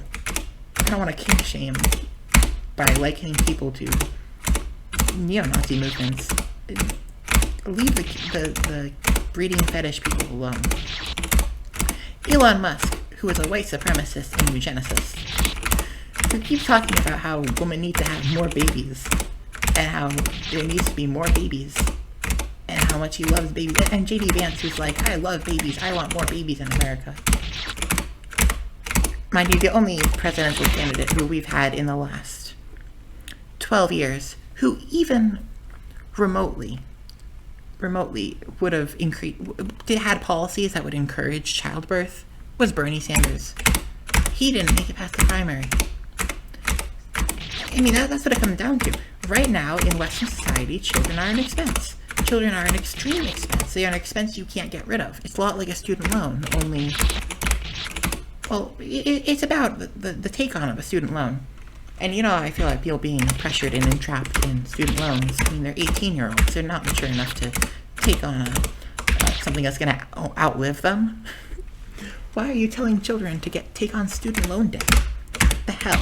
And I will double down on that point because I have faced a lot of personal adversity for not taking on student loan debt. A lot of personal judgment of people saying that I was wrong for not taking on student loan debt. Well, here's the thing. If I took on student loan debt, I'd be leaving college into this. Do you think I'm going to have a job? No. By the way, current student loan payments are like $5,000 because Trump did something which honestly I don't even oppose what Trump did there. The student loan debt was unreasonable, and having it last till throughout people's life is just really sad. What Trump did there was bad, but it's like pouring. It's more akin to lighting a match in a house doused with gasoline than pouring gasoline on a fire. Like, the house shouldn't have been doused with gasoline, actually. You should have been able to light your cigarette outside that house. Was it a bad idea? In hindsight, yes. Do I oppose Trump removing these programs. Honestly, the system just kind of needs to burn. Like, the student loan debt was unreasonable. It was going to last some people till they were 65 years old.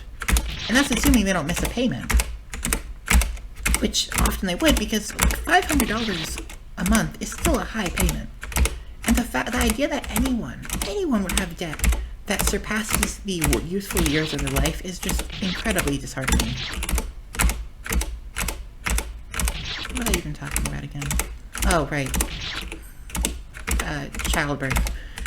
Yeah, if you want to have more Americans giving birth to children, start with the many parents the many people who would want to have children, single or married, including gay couples, who would want to take in children if they knew that they weren't going to go bankrupt as a result. Because you can't just have a child and keep it and just have it. It's not just a thing that you accomplish. It's not like a degree where even if you lose your house and everything to you, you have that accomplishment. I'll do a comparison. The video game that I made, the Maker Medley, versus a human being, right? The video game I made was a product of a long period of work. Having children is a product of one very short period of time, sex, and I'm not going to shy away from it. It's a product of sex, having sex in one moment, and then carrying a life for 9 months. Mind you, only one person carries a life for 9 months. And you could talk about abortion, but there are a lot of people that willingly want to have a child. It is not something that I personally have in the desire to, but I know there are people who want to have children. Because even in the after you moved away from farming, there's no usefulness for children. But when life was affordable in the 60s and 70s and 80s, okay, I don't want to go glorify that period of time because feminism was not a thing and women had no rights and a lot of women were pressured into a lot of things they didn't want to do. But even in the 2000s, when women have the right to vote, women have the right to they're not going to get shunned for being unmarried and pregnant or being a single mom or a divorced mom. At that time period, people were still having children. And in fact, even nowadays, people are still having children. But if you want to know why people aren't having as many children, it's because they're expensive. Most couples have one child and then find themselves struggling to pay bills. Why would they take on another child? As my father, who's a piece of shit, said, if you can't breed them, or you can't feed them, don't breed them. And he said that more in like an I don't want women with their 8 kids and no dad taking money from Social Security and taking money from getting food stamps with their kids, from their kids, living off the welfare from their kids with no job. And it was a really shitty way to think about it because, by the way, raising a child is a job. And if you wanted to encourage people to have children, right now, if the government paid women a living wage to get pregnant and birth kids, I'm not saying I want this, I actually don't want this, you would have a lot of people popping out babies. Have you heard about people who use foster care kids for money? Yeah, if you were to try to cater to that crowd, you could empty out all the orphanages. There are so many people, and honestly, maybe I'd do it if it was a foster kid. I wouldn't want to birth a kid into this world, but if a kid's already there and you would give me a house and let me parent that child and give me a good wage for it, I'd probably do it. I think you could probably get me if I was desperate enough for money. I'd do that. It's not like I'm doing much else with my time. Take in a foster kid for money. And there's the point where I can look at the Democrats and say, you could have done that too. This isn't. I mean, Democrats never complained about the birth rate. That's really more of low birth rate is just kind of one of the things that neoliberalism just takes on and ignores. It's a sign of distress because it's people executing what little freedom they have to survive. I probably would not want to raise a child, to be honest. Even a foster kid, I would not want to do that. Maybe. Anyways, that's not the point. It's not going to happen. And by the way, there are plenty of children in orphanages. If you're going to complain about abortions, let's talk about the kids in foster care that have no future, that are going to end up kicked out onto the streets when they turn 18. Talk about those kids.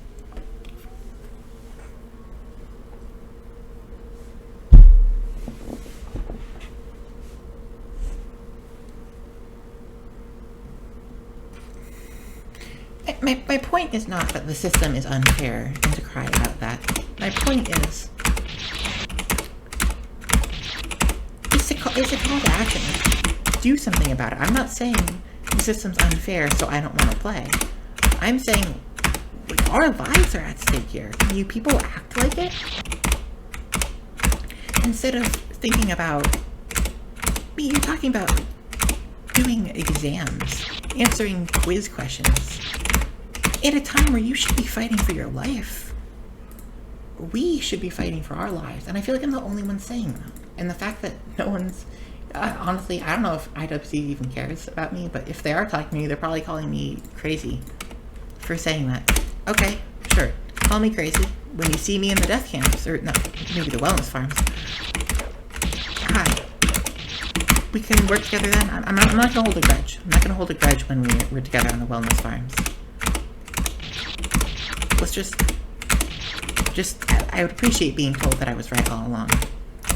But we can avoid getting to that point if instead of being focused on mundane, meaningless work tasks, and instead of being focused on your life, your future, your qualifications, and getting your grades and getting into the school that you're going to get into, maybe we can focus on stopping the government from taking our rights away. Because we can stop this. It's not impossible to stop this. I don't need people to be thinking less about whatever personal achievements they have or personal life plan they made 5 years ago. I made a life plan 2 years ago that didn't work out.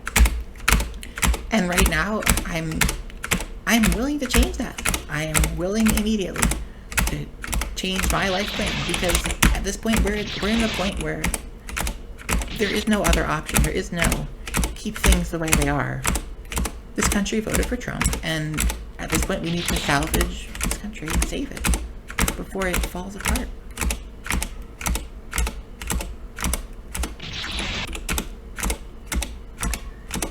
It does make me so livid when I hear people talking about grades and tests and going to work. The price of groceries. Oh, eggs are too high. It's not about whether eggs are higher now. It's about the thought that you would sell your country for that. Really, if you had 5 hours in your day, and you could... What kind of person would spend 3 hours studying instead of 3 hours saving their nation? How do you want to save the nation? I mean, I get there's a general political apathy. We'd start by you pivoting your attention to what's going on. At least try to find a way. It's not going to include protesting. I'm going to be honest about the point. Protesting has done nothing. We've seen that in the Wall Street protests. We've seen that in, everything around the recession. And all the people protesting for a living wage. And Congress just laughing in our faces. Not the Republicans, just Congress as a whole. Because Democrats could have passed a social infrastructure bill. They didn't because of... Alright, granted, one of them turned into a Republican and probably an insider.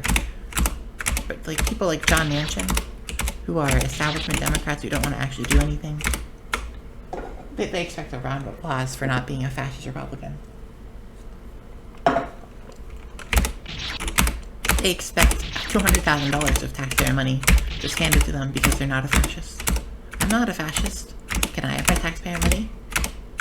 No, because you're not worthy. You're waste. That's waste. 2:38:21. 2 hours, 38 minutes, 21 seconds. I'm gonna talk my throat raw. I really am.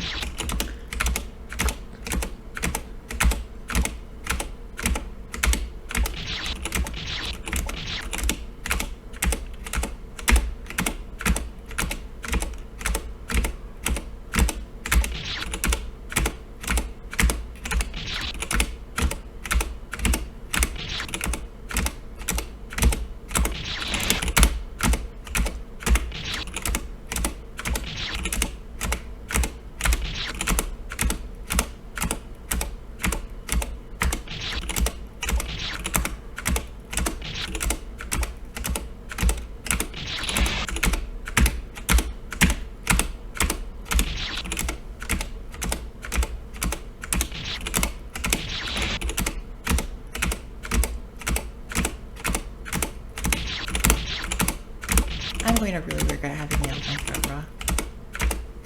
I can already feel it. It's just, I'm not going to be able to talk tomorrow. Oh no.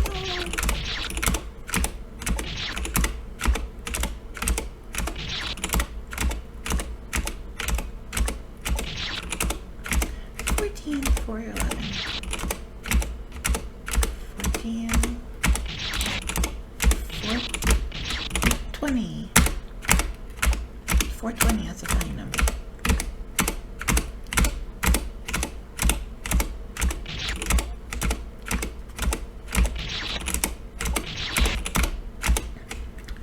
Is anyone here? No, of course not. Well, I should probably stop saying that. It's gonna make people leave. I just meant like if anyone in chat. Any chat messages me to read.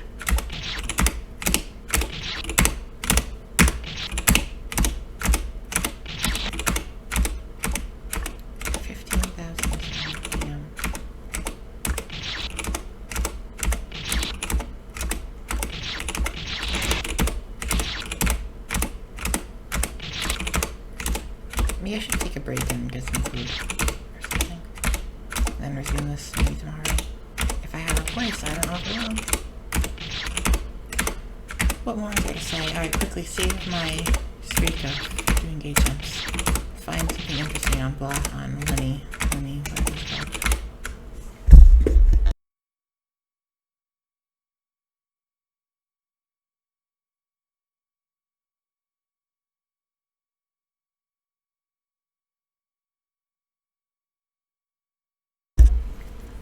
Guy illegally in the USA who was accidentally sent to a foreign slave labor camp can't be returned.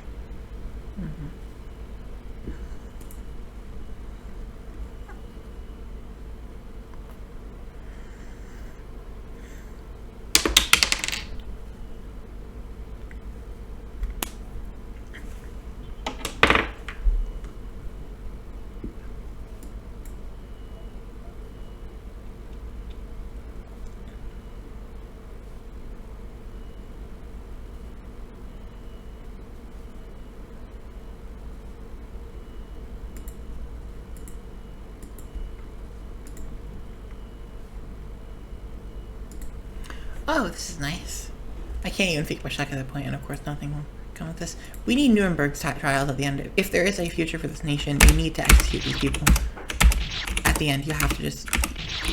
No forgiveness bullshit from the Democrats. I can't have any part of that. It needs to be tribunal. Elon Musk executed. Doge goons, yes, the kids executed. J.D. Vance executed. Donald Trump probably already dead, but if not executed, everyone involved, every single politician who supported Donald Trump, and yes, I know it means like half the Republican Party, all of the Republican Party, it means the entire Republican Party, half Congress, they need to get executed. Just tribunal. Tribunal them all. Craziest Salem. 300 out of 300.